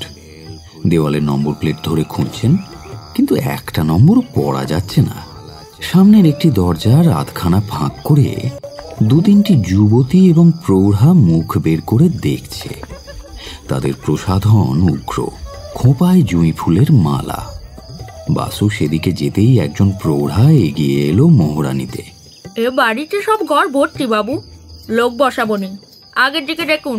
না মা, আমি একটা বাড়ির নম্বর খুঁজছি, 107-3 সি। এই নম্বরটা কোন দিকে হবে বলতে পারেন? নম্বর বললি তো চিনতে পারবো নি বাবা, যারে খুঁজছেন তেনার নামটা বলেন। নামটা তো জানি না মা, তবে মেয়েটি মডেলিং এর কাজ করে। কিসের কাজ করে? ওই যে ওই ফটোগ্রাফারের সামনে বিজ্ঞাপনের জন্য, মানে বলছি দাদু, ওই গা দেখানো পোজ দিতে হয় তো? হ্যাঁ, সে বাড়িতে একজন বাইজি গত বছর খুন হয়ে যায়, আর সে বাড়িতে একজন তবলচি ছিল, তাকেই পুলিশে। কালীঘুরের কথা বলছেন? ওই হলুদ রঙের ফুল বারান্দাওয়ালা ভাঙা বাড়িতে। ওরে গিয়েই বলেন ওই গা দেখানো মাগিটার নাম সৌরভী। Thank you. শুনে ওরা হাসবে না কাঁদবে ভেবে পায় না, এ ওর গায়ে লুটিয়ে পড়ে। বাড়িওয়ালি মাসি কিন্তু এক কথায় ভেতরে ঢুকতে দিলেন না। জিজ্ঞেস করলেন, কতক্ষণ বসবে বাচ্চা? তাও আধ ঘন্টা খানেক তো লাগবে দিদি। সৌরভী আছে? আছে, একটু দেরি হবে, ওর গা ধোয়া হয়নি এখনো, আর আধ ঘন্টার জন্যই 50 টাকা লাগবে। বাসু একটা 50 টাকার নোট বের করে বাড়িওয়ালি মাসির হাতে ধরিয়ে দিয়ে প্রায় ওর কানে কানে বললেন, সৌরভীকে বলুন আমি ওকে ছুঁবো না, গাটা ধুয়ে আসার কোনো দরকার নেই, মোটামুটি একটু ভদ্র পোশাকে এসে বসুক তাহলেই হবে। আমি একজন উকিল, এসেছি কালীপদ কুণ্ডুর খুনের মামলার তদন্ত করতে। এই লাগর তোমার লোট, সৌরভী কোর্ট কাছারির মধ্যে যেতে পারবেনি। কালীখুড়োর খুনের ব্যাপারে কি জানতে চান আপনি?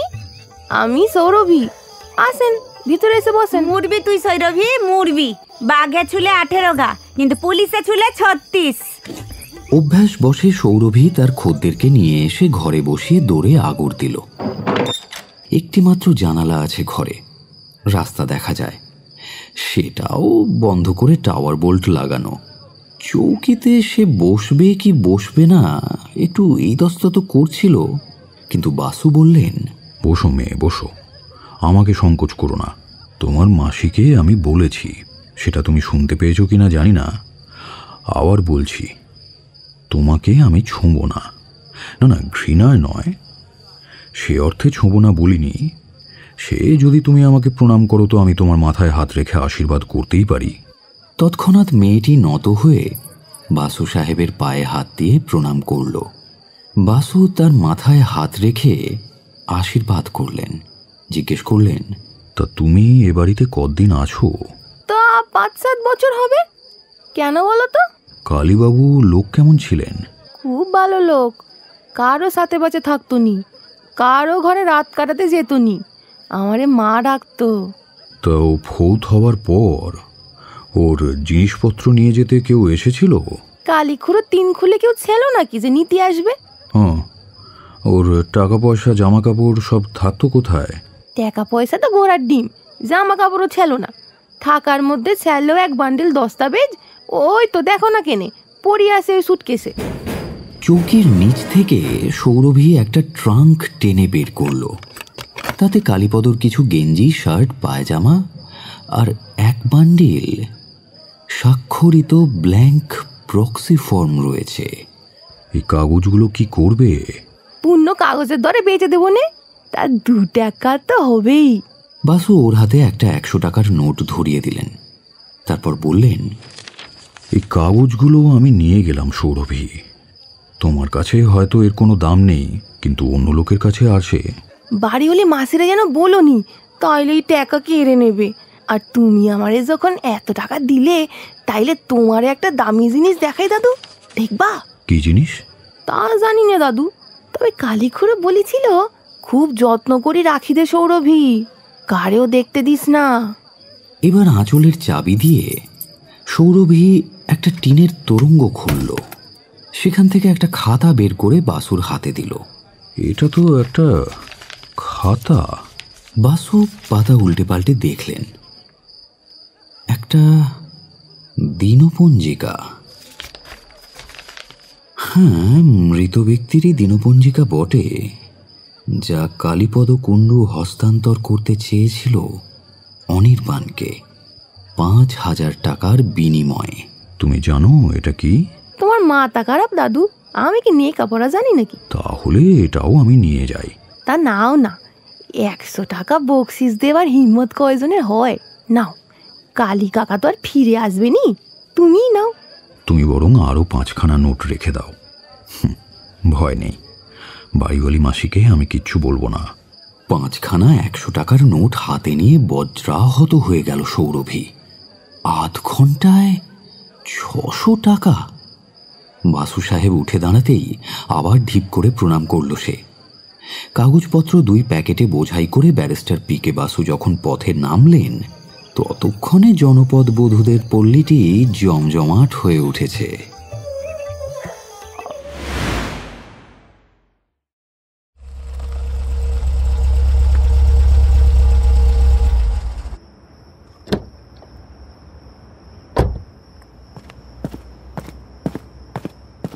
গাড়ি নিয়ে একা একা কোথায় গিয়েছিলে? কৌশিক রাগারাগি করছিল। যে পাড়ায় গিয়েছিলাম সেটা বেপাড়া, সেখানে কৌশিককে নিয়ে যাওয়া যায় না। তার মানে? হাড় কাটা গলি। রানু দেবী আর কিছু বলার সুযোগ পেলেন না। বাসু সোজা ঢুকে গেলেন স্টাডিতে। ফ্যানটা খুলে এসে বসলেন তার রিভলভিং চেয়ারে। টেবিল ল্যাম্পটা জেলে হুমড়ি খেয়ে পড়লেন সেই মৃত ব্যক্তির দিনলিপির ওপর। আদালত অঞ্চলে ডেড পার্সনস ডায়েরির প্রচুর কদর। একটা লোক 2-1 বছর বা 2-5 মাস আগে তার দিনপঞ্জিকায় কিছু লিখে গেছে, বিশেষত হ্যান্ডরাইটিং এক্সপার্ট যদি সার্টিফাই করেন যে সেটা কোনোভাবেই ট্যাম্পার করা হয়নি, তাহলে আদালত মহলে তার মূল্য অসীম। কারণ যে লোকটা দিনলিপি লিখে ফৌত হয়েছে সে তো জানতো না ভবিষ্যতে কোনো অপরাধ হবে কিনা, বা কে খুন হবে, কে খুনের অপরাধে ধরা পড়বে।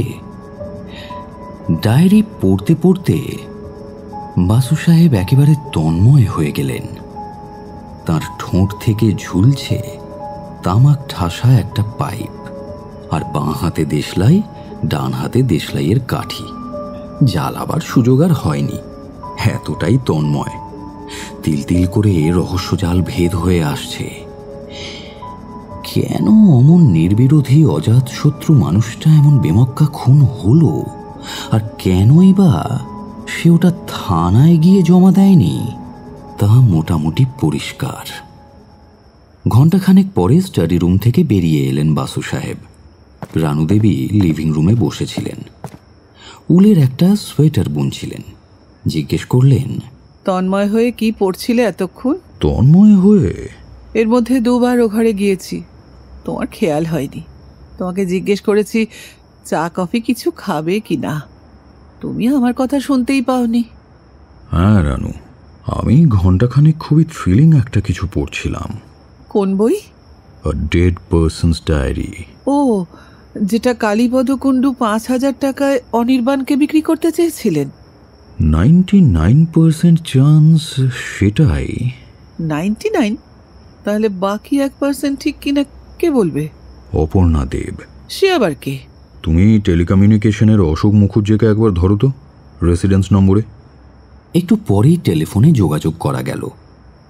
অশোক বলল, না মামু, অপর্ণা এখনো লিস্টটা শেষ করতে পারেনি। মুশকিল হয়েছে কি, অনেক নাম্বার প্রতি সপ্তাহে তো বদলে যাচ্ছে, এক্সচেঞ্জগুলো ইলেকট্রনিক সিস্টেমের আওতায় এসে যাচ্ছে বলে। ও প্রায় আধি শেষ করেছে। গোটা 50 নাম ঠিকানা এ পর্যন্ত লিপিবদ্ধ করতে পেরেছে, যাদের শেষ 4টে ডিজিট হচ্ছে 1836। All right. তো সেই ইনকমপ্লিট তালিকাটি কার কাছে আছে? অপর্ণার কাছে একটা কপি আছে, আমার কাছেও একটা জেরক্স কপি আছে। তোমার অফিসে? আগে না, আমার অ্যাটাচি কেসে। Thank God. Let's try our luck then. কে জানে, হয়তো এই প্রথম 50টা নামের ভেতরেই আমাদের ছুপারুস্তমটি ঘাপটি মেরে বসে আছেন। তুমি ওই 50টা নামের ঠিকানা পড়ে শোনাও দেখি। এক মিনিট ধরুন, ও ঘর থেকে আমি ব্যাগটা নিয়ে আসি। বাসু টেলিফোনটা ধরে অপেক্ষা করলেন। একটু পরেই অশোক ফিরে এলো। আপনি কাগজ পেন্সিল নিয়েছেন? না, তার প্রয়োজন নেই।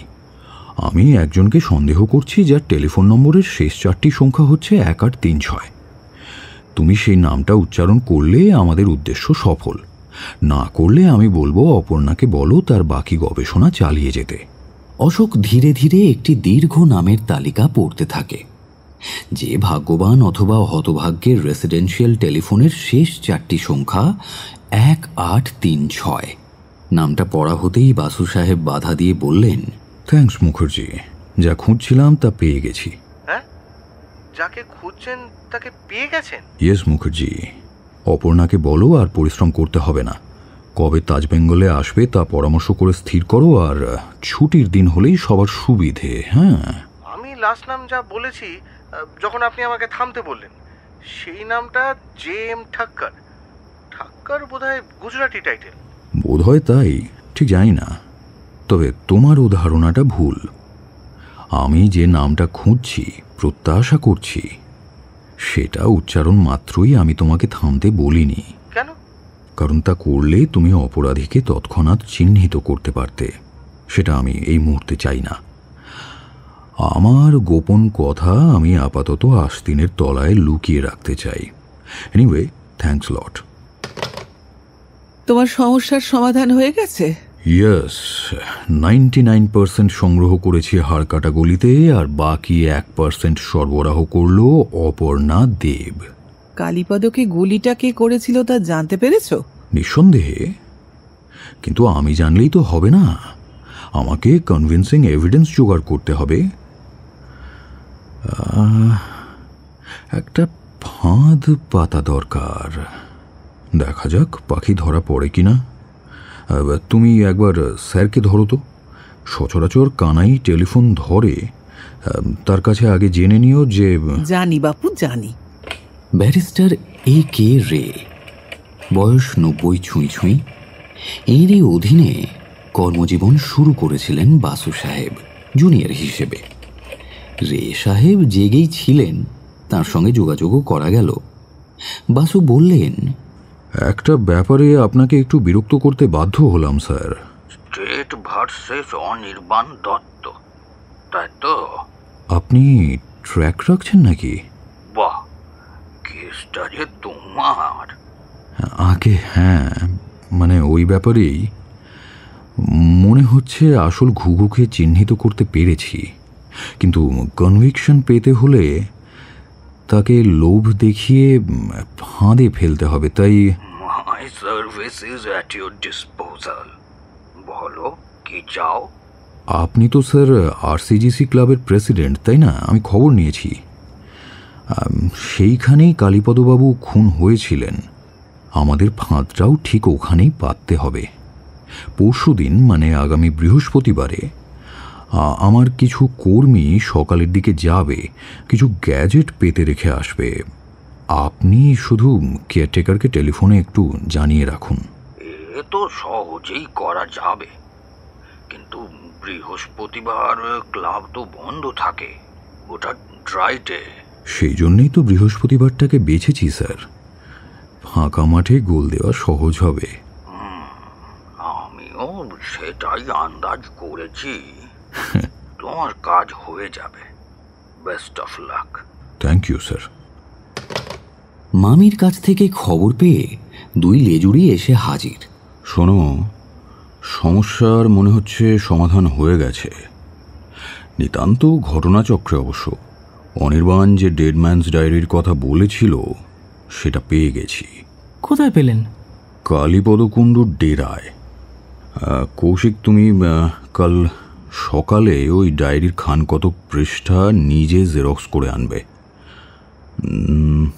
না সরি, তোমাদের কাউকে দেওয়া হবে না, আমি বরং নিজেই যাব জেরক্স করাতে। তারপর 9:30 নাগাদ আমি বাড়ি ফিরে আসবো এবং ওই জেরক্স করা কখানা পৃষ্ঠা সমেত একটা চিঠি একজনকে লিখব। পোস্টাল ডিপার্টমেন্টকে বিশ্বাস নেই, তুমি কুরিয়ার সার্ভিসের পিয়ন সেজে নিজে হাতে চিঠিখানা ডেলিভারি দিয়ে আসবে। খাম যার নামে তার হাতেই দেওয়া চাই, ঝি চাকর বা বাড়ির অন্য কাউকে নয়। পার্টি যদি বাড়িতে না থাকে তাহলে অপেক্ষা করবে। আর রানু, তুমি নিখিলকে একবার ফোনে ধরো তো, প্রথমে বাড়িতে, না পেলে লালবাজারে। নিখিলকে পাওয়া গেল। বাসু সাহেব বললেন, নিখিল, তুমি কতক্ষণে আমার সঙ্গে দেখা করতে পারবে? এখনই আসছি, আমি এখন অফ ডিউটি। কি ব্যাপার? এলে বলবো। এবার নিখিল এলো সস্ত্রীক। নিখিলের স্ত্রী কাকলিও একসময় খুনের মামলায় ফেঁসেছিল। জাদু এত বড় রঙের কাঁটায় এবারে সবাইকে চেনে। সে সোজা ভেতরে চলে গেল। বাসু নিখিলকে নিয়ে স্টাডিতে গিয়ে ঢুকলেন। ঘটনাচক্রে একটা দারুণ এভিডেন্স পেয়ে গেছি। সেটা কি আমি এই মুহূর্তে বলতে পারবো না, কিন্তু এনি চান্স সেটা কোনো ডেড ম্যানস ডায়েরি নয় তো? প্রশ্নটা নেহাতি বোকার মতো করে বসলে ইন্সপেক্টর দাস। কেন?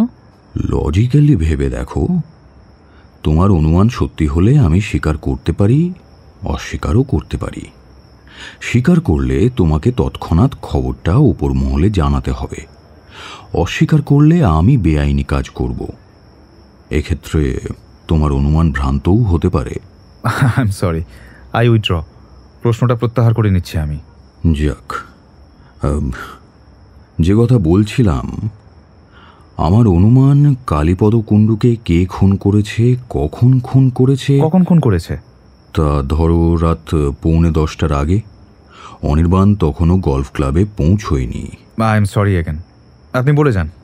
কে খুন করেছে, কখন খুন করেছে, কেন খুন করেছে তা আমি জেনে গেছি। তোমাকে জানাতে পারছি না দুটো কারণে। প্রথম কথা, আমার মক্কেল অনির্বাণ দত্ত যতক্ষণ না বেকসুর খালাস হচ্ছে ততক্ষণ তুমি আমি ফর্মালি বিপক্ষ শিবিরে। দ্বিতীয় কারণ, অপরাধীকে কনভিক্ট করার মতো এভিডেন্স এই মুহূর্তে আমার হাতে নেই। তাই আমি একটা ফাঁদ পেতেছি। বৃহস্পতিবার রাত্রি 9টায় 1.5 দিনের মতো খবরটা তোমাকে ভাবাম হাজামের মতো পেটে কোঁচড় মেরে চেপে রাখতে হবে এবং অবশ্যই ঘটনাস্থলে উপস্থিত থেকে অপরাধীকে ধরতে হবে।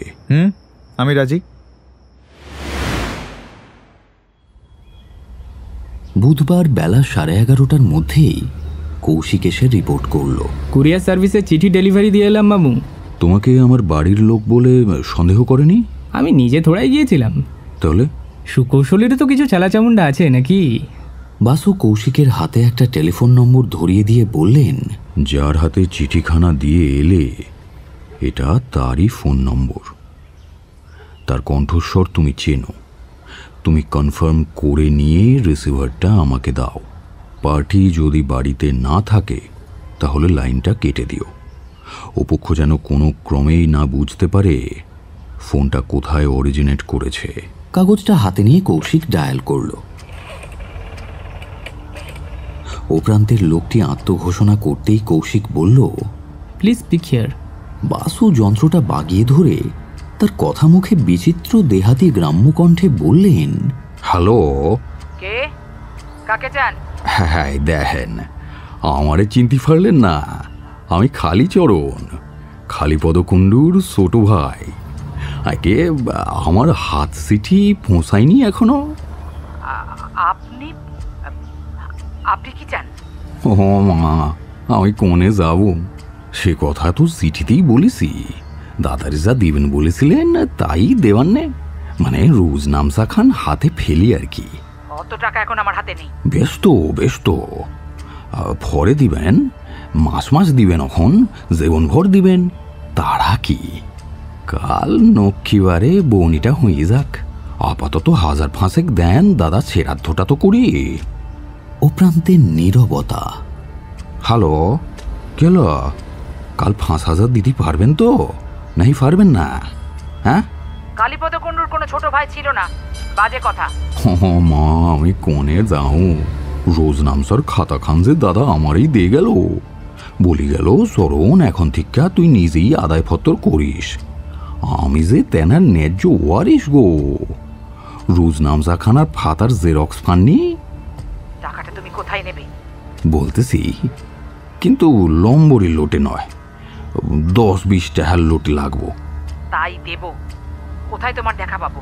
আপনি দয়ায় দাদা যেখানে পরলোকে গেলেন ঠিক সেই ঠাঁইয়েই আয়েন। তুমি সেখানে ঢুকতে পারবে তো? হ্যাঁ দেখেন, কেন পারবো নি? ফাঁসিল যে বেবাগ ভাঙা গো। কাল নক্ষিবার আসে, ক্লাবে জনমনুষ্যও আসবেনি। রাত নির্জশ 9টায় চলে আসবেন। ডায়েরিটা তুমি সঙ্গে নিয়ে আসছো তো? তাই কি ফারি, মাত্র 5,000-এ? এ তো দাদার শ্রাদ্ধ বাবদ, রোজ নামসার দরদাম কাল হবানি।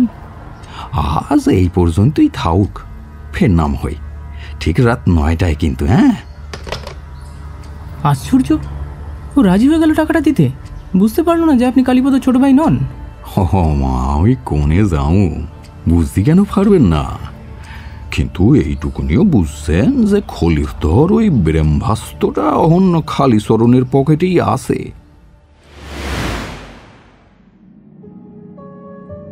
বুধবার সন্ধেরাত্রেই টিভিতে আবহাওয়ার খবরে ঘোষণা করা হলো যে বঙ্গোপসাগরের কোথাও নিম্নচাপ না ঊর্ধ্বচাপ কি যেন হয়েছে। ফলে এক পাগলা ঘূর্ণিঝড় প্রবল বেগে ধেয়ে আসছে। অন্ধ্র, উড়িষ্যা না পশ্চিমবঙ্গ কোনটাকে গিলে খাবে তা এখনো মনস্থির করতে পারেনি। বৃহস্পতিবার সকাল থেকেই এলোমেলো হাওয়া আর ঝিরঝিরে বৃষ্টি। বাসু সাহেবের সর্দির ধাত। রানুদেবী সকাল থেকেই ওর গলায় একটা কমফোর্টার জড়ানোর ব্যবস্থা করেছেন, কিন্তু তাকে রোখা গেল না। বর্ষাতে চড়িয়ে ছাতা মাথায় তিনি গেলেন সরেজমিনে তদারকি করতে। তার ঘণ্টাখানেক আগেই কৌশিকের ব্যবস্থাপনায় ইলেকট্রিক মিস্ত্রির দল ভ্যানটা নিয়ে চলে গেছে গলফ ক্লাবে। নিখিল আগেই পৌঁছে গিয়েছিল। বেলা 11টার মধ্যেই সমস্ত কাজ সারা হয়ে গেল। নিখিল কেয়ারটেকারকে বলল, আজ রাত্রে প্লেন ড্রেস পুলিশ সারা মাঠে ছড়িয়ে ছিটিয়ে থাকবে। আপনি আপনার দারোয়ান আর ওয়াচম্যানদের ছুটি দিয়ে দিন। আর আমি থাকবো না? লুকিয়ে বসে দেখতে চান তো থাকুন, কিন্তু গোলাগুলির ব্যাপার। আপনি ছাপোষা মানুষ, কি দরকার? কেয়ারটেকারের ধারণা এখানে কিছু সমাজবিরোধী উগ্রপন্থীকে কবজা করার ব্যবস্থা চলছে। সে রাজি হয়ে গেল স্থান ত্যাগে। আপনি বাঁচলে পিতা ঠাকুরের নাম। রাত 8:30। সাইক্লোনটা দিকভ্রষ্ট হয়ে কুমিল্লার দিকে চলে গেছে, কিন্তু তার লেজুরের দাপটও বড় কম নয়। গলফ ক্লাব রোডের যাবতীয় বড় বড় গাছ পাগলা হাতির মতো মাথা দোলাচ্ছে। সেই সঙ্গে ঝিরিঝিরি বৃষ্টি। পথে যান চলাচল সন্ধ্যের আগে থেকেই কমে গেছে। দু একটা পাবলিক বাস গ্যারেজ মুখো হওয়ার আগে শেষ ক্ষেপ মারছে। এছাড়া ত্রিসীমানায় জনমানব নেই। রাত 8:35। গলফ ক্লাবের গেটে একটা মোপেড এসে থামল। তার কেরিয়ারে একটা প্লাস্টিক জড়ানো ব্যাগ। আরোহীর মাথায় হেলমেট, চোখে গগলস, পরনে ওয়াটারপ্রুফ, পায়ে গামবুট। গাড়িটা গাছতলায় পার্ক করে আরোহী এগিয়ে এলো ক্লাবের প্রবেশদ্বারের দিকে। মজবুত নকতাল তালা ঝুলছে অলড্রপ থেকে। এদিক ওদিক দেখে একবার হাঁক পারল সে। বেয়ারা, দারোয়ান, বেয়ারা। আগন্তুক নিশ্চিন্ত হলো ত্রিসীমানায় কেউ নেই। সে ফিরে গেল মোপেডের কাছে। মোপেডে উঠে আরোহী চলল গলফ ক্লাব রোড ধরে।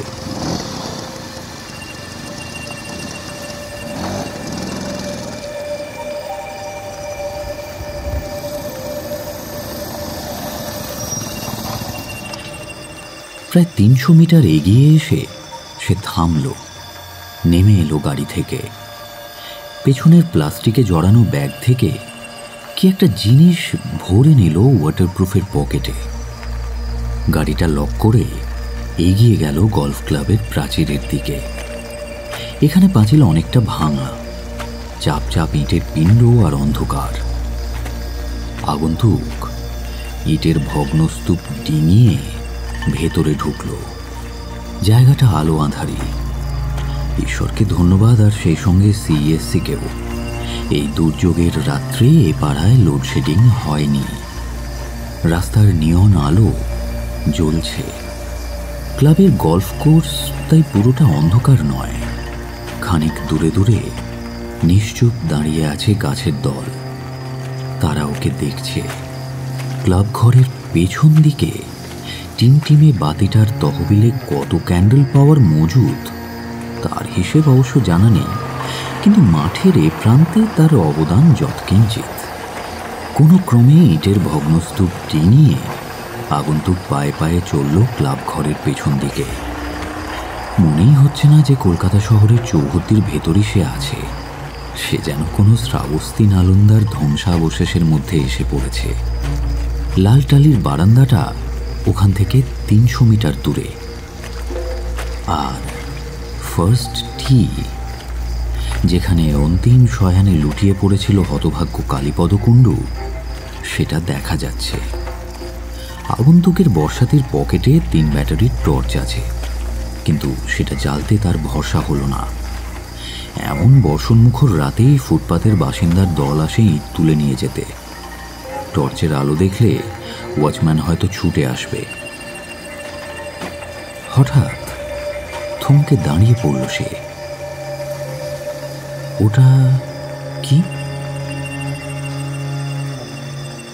ফার্স্টির তৃণাচ্ছাদিত প্রত্যাশিত স্থানে কে একজন বসে আছে, একটা টিনের ফোল্ডিং চেয়ার পেতে।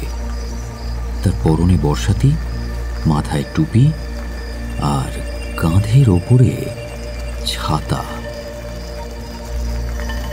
ইলশেগুড়ি বৃষ্টিতে তার ভ্রুক্ষেপও নেই। আশ্চর্য, লোকটা একেবারে নড়াচড়া করছে না। ধ্যানস্থ নাকি ঘুমোচ্ছে? প্রায় 50 মিটার দূরত্বে পৌঁছতেই লোকটা সরব হয়ে উঠল। আহেন আহেন, প্রথম কিস্তির টেহাদা বেবা খুচরা নোটে 5000 টাকা আনছেন তো? আগন্তুক জবাব দিল না। তিল তিল করে পায়ে পায়ে এগিয়ে চলল সে। দূরত্বটা ক্রমশ কমে আসছে। বাস বাস বাস, খাড়ান, ওইখানেই খাড়ান। আর আগে আউনের দরকার নাই। বলল বটে, কিন্তু নিজে তিলমাত্র বিচলিত হলো না, নড়লও না। কেন কালীচরণ, তুমি না দরদামের আলোচনা করতে চেয়েছিলে এই নির্জন মাঠে? খাতাখানা কত টাকা পেলে দেবে ঠিক করে বলো তো সোনা। Hey, I say don't proceed further, or else before that take this and this and this. কথাগুলো ভালো করে শোনা গেল না, কারণ প্রতিটা দিশের সঙ্গেই গর্জে উঠেছিল আগন্তুকের ডান হাতের মুঠিতে ধরা মারণাস্ত্রটা। খণ্ড মুহূর্তের ব্যবধানে একাধিক ঘটনা ঘটে গেল। প্রথম গুলিটা খেয়েই চেয়ারে বসা লোকটা উল্টে পড়ল চেয়ার সমেত।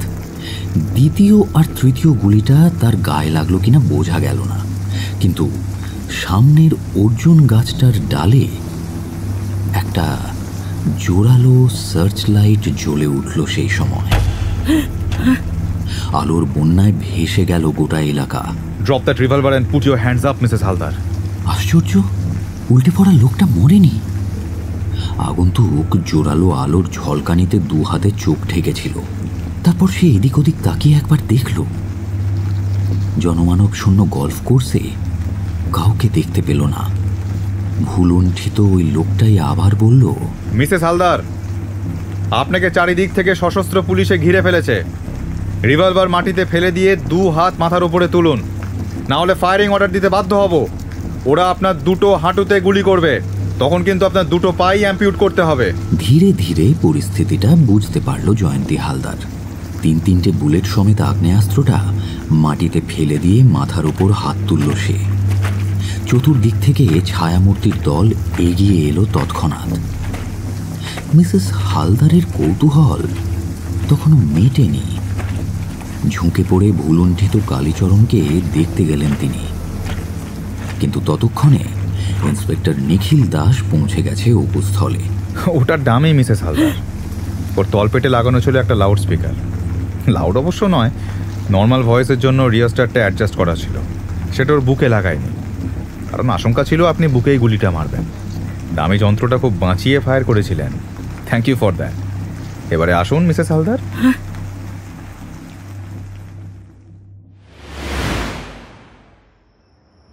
পরদিন সন্ধ্যায় বাসু সাহেবের লনে জমায়েত হয়েছে সবাই। অনির্বাণ মুক্তি পেয়েছে, সেও উপস্থিত। করবীও এসেছে এবং সস্ত্রৈক ইন্সপেক্টর নিখিল দাস। রানুদেবী বললেন, আমি ভেবেছিলাম কিংসুক। ঠিকই ধরেছিলে, তবে কালীপদ কুণ্ডুকে নয়। কিন্তু জোড়া খুনের দায়টা তারই। জোড়া খুন? জোড়া খুন আবার কোথায় হলো মামু? আপনি খালি চরণে শীত পটাংটারেও মার্ডার বলি ধরতে পারলেন মামু। না, তা ধরিনি, ওটা বাদ দিয়েও জোড়া খুন হয়েছে। শোনো, বুঝিয়ে বলি। গোড়ায় গলদ করেছিল অনির্বাণ। কেসটা গুলিয়ে গিয়েছিল ওর একটা অনিচ্ছাকৃত ভ্রান্ত অনুবাদে। কালীপদ টেলিফোনে ওকে বলেছিল 5,000 টাকার বিনিময়ে সে একটি মৃত ব্যক্তির দিনলিপি হস্তান্তরিত করবে। অনির্বাণ তার ভুল অনুবাদ করে সমস্যাটা দিল গুলিয়ে। মৃত ব্যক্তির দিনলিপি রাতারাতি হয়ে গেল ডেডম্যানস ডায়েরি। ভুল অনুবাদ কোথায় হলো? মৃত ব্যক্তির দিনলিপি তো ডেডম্যানস ডায়েরি। ওভাবে জেন্ডার বদলানো যায় না করবি। ব্যক্তি উভলিঙ্গ শব্দ, ম্যান পুংলিঙ্গ। ডেডম্যান শুনে আমার বারে বারে তোমার বাবা রঘুবীর সেনের কথা মনে হয়েছে। ওই জন্যই তিনি দিনপঞ্জিকা রাখতেন কিনা তার খোঁজ করছিলাম। একবারও খেয়াল হয়নি কালীপদ যে বাইজির আশ্রয়ে থাকত সেই মেয়েটি বেমক্কা খুন হয়ে গিয়েছিল। কালীপদকে পুলিশে ধরে, দীর্ঘদিন তাকে হাজতবাস করতে হয়। কালীপদর বিরুদ্ধে হত্যা মামলা শেষ পর্যন্ত টেকেনি। ফলে সে মুক্তি পেয়ে ফিরে আসে, ওই বাড়িতেই আবার আশ্রয় পায়। বাইজির এক সঙ্গিনী ওকে একই বাড়িতে থাকতে দেয়। বাইজির মৃত্যু রহস্যের কোনো কিনারা হয়নি। আমার মনে হলো এমনও তো হতে পারে যে কালীপদ ওই বাড়িতে ফিরে এসে মৃতা বাইজির একটি দিনপঞ্জিকা উদ্ধার করেছিল। সেক্ষেত্রে সেটাও হবে মৃত ব্যক্তির দিনপঞ্জিকা। হয়তো তাতে এভিডেন্স আছে কে বাইজিকে খুন করেছিল। হয়তো বাইজি সেই সম্ভাব্য হত্যাকারীর নাম এবং কেন সে বাইজিকে হত্যা করতে চেয়েছিল তার স্পষ্ট ইঙ্গিত রেখে গেছে দিনলিপিতে। আমার মনে হলো এমনটা হওয়া স্বাভাবিক। তাহলে ধরে নিতে হবে বাইজি লেখাপড়া জানা মেয়ে। যে পরিবেশে সে থাকত সেখানে সবাই অক্ষর পরিচয়হীনা, তাই ওই দিনপঞ্জিকার প্রকৃত মূল্য কেউ বোঝেনি। হাজত থেকে ফিরে এসে কালীপদ কুণ্ডু নিশ্চিতভাবে সেটা পড়ে বুঝতে পারে কে বাইজিকে খুন করেছিল। সেক্ষেত্রে দিনপঞ্জিকাটা কালীপদ থানায় জমা দিয়ে দিল না কেন? সেটা বলা শক্ত সুজাতা। অনেকগুলো হেতুতে হতে পারে। প্রথমত, দুবার মিথ্যে অপরাধে হাজতবাস করে এদেশের বিচার ব্যবস্থার ওপরই হয়তো তার আস্থা হারিয়ে গিয়েছিল। তার আশঙ্কা হয় যেহেতু পুলিশ কেসটা ইতিপূর্বেই ডিসমিস করে দিয়েছে, তাই ওই ডায়েরির মাধ্যমে তাকে পুনরুজ্জীবিত করা যাবে না। মৃত বাইজির তরফে থানাকে কেউ বারে বারে তাগাদা দেবে না। উপরন্তু হয়তো থানায় ওই ডায়েরিটা জমা দিলে কোনো অসাধু পুলিশ ওটার সুযোগ নেবে। ওর সাহায্যে দিব্যি একটা ব্ল্যাকমেলিংয়ের ব্যবসা ফেঁদে বসবে।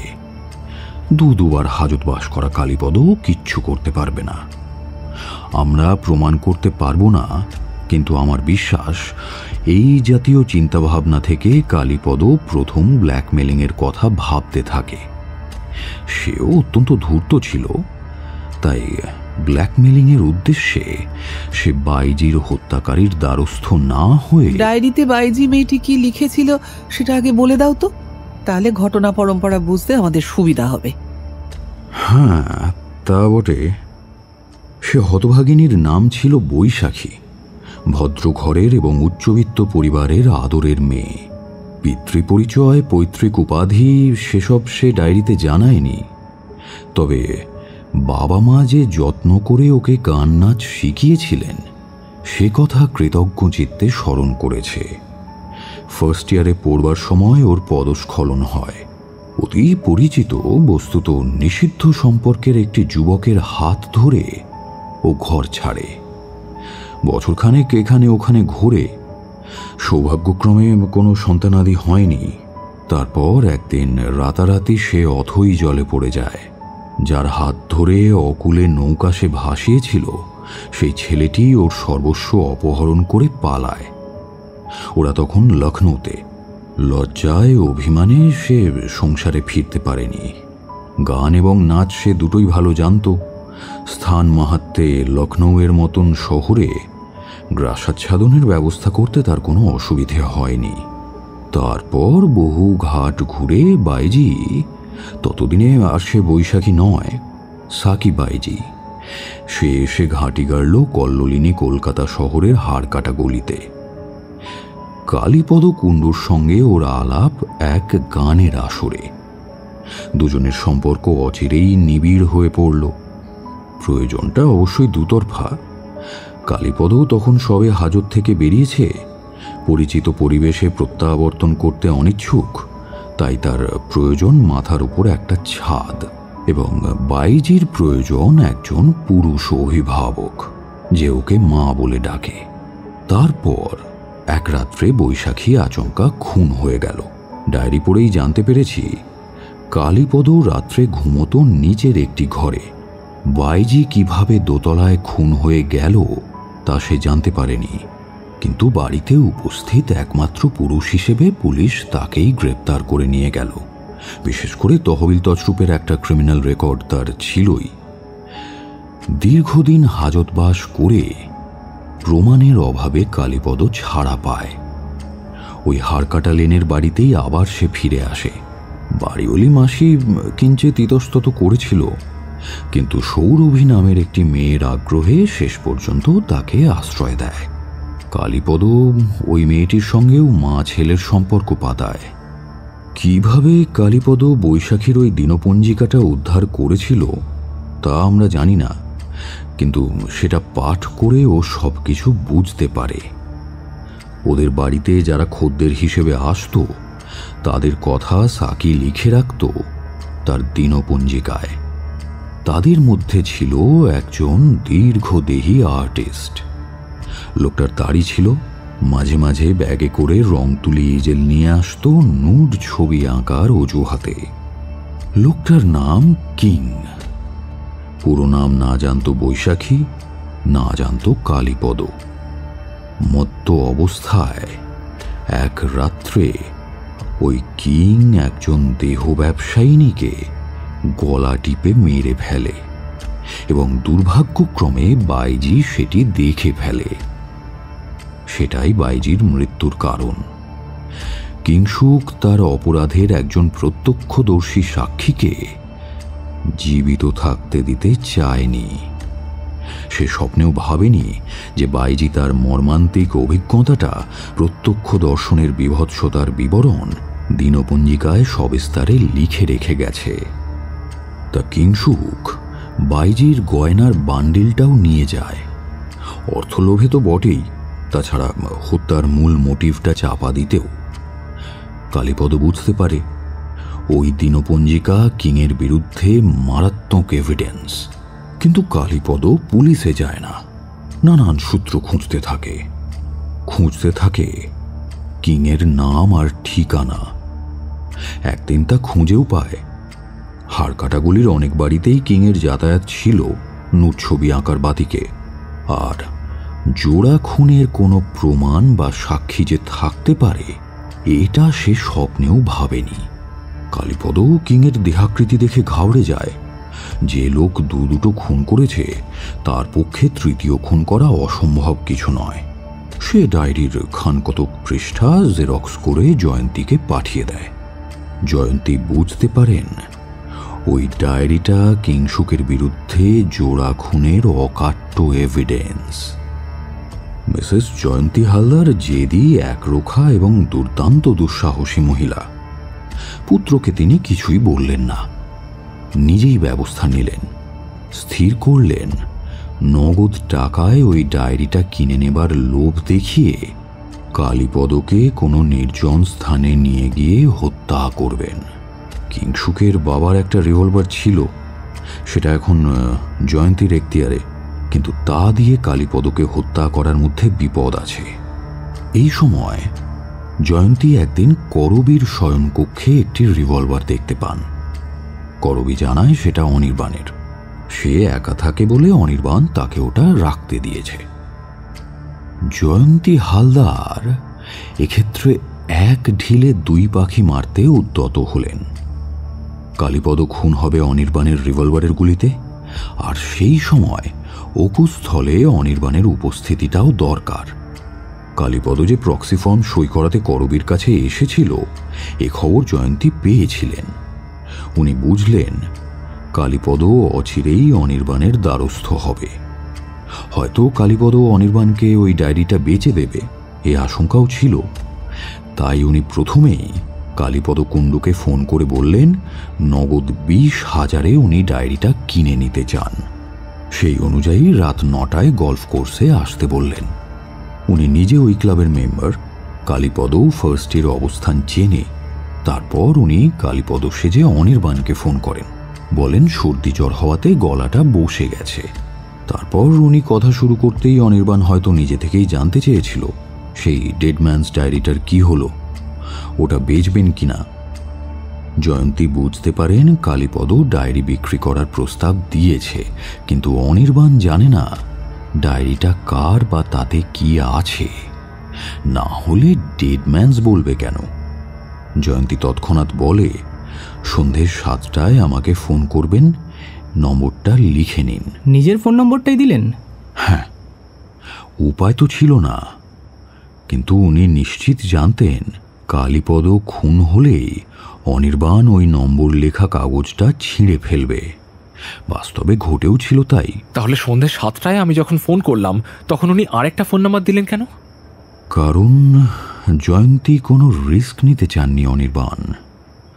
সন্ধ্যে 7টায় ওই ঘরে কিংসুক থাকতে পারে বা অন্য কেউ থাকতে পারে, তাই হয়তো কোনো অছিলায় কিংসুককে কিছু একটা কাজে পাঠিয়ে দিলেন।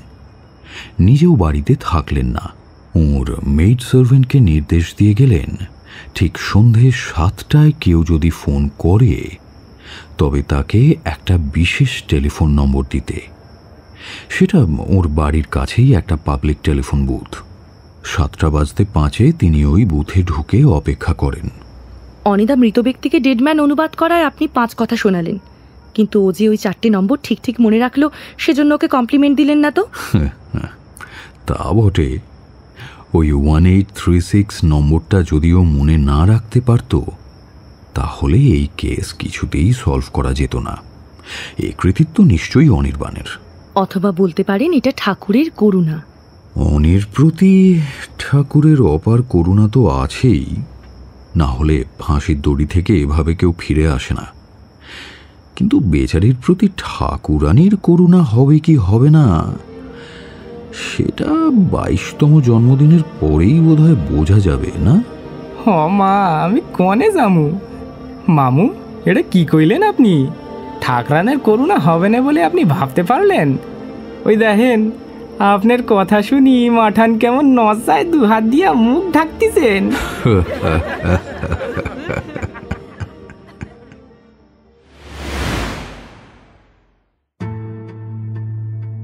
এতক্ষণ আপনি শুনছিলেন নারায়ণ সান্যালের কাঁটায় কাঁটায় সিরিজের কাহিনী ন্যায়নিষ্ঠ ন্যাশনাশির কাঁটা, অন্তিম পর্ব, only on radio Milan audio story.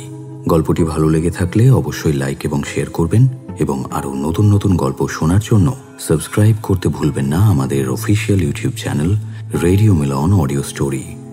আগামী সপ্তাহে আরও একটি নতুন গল্প নিয়ে হাজির হব আমরা।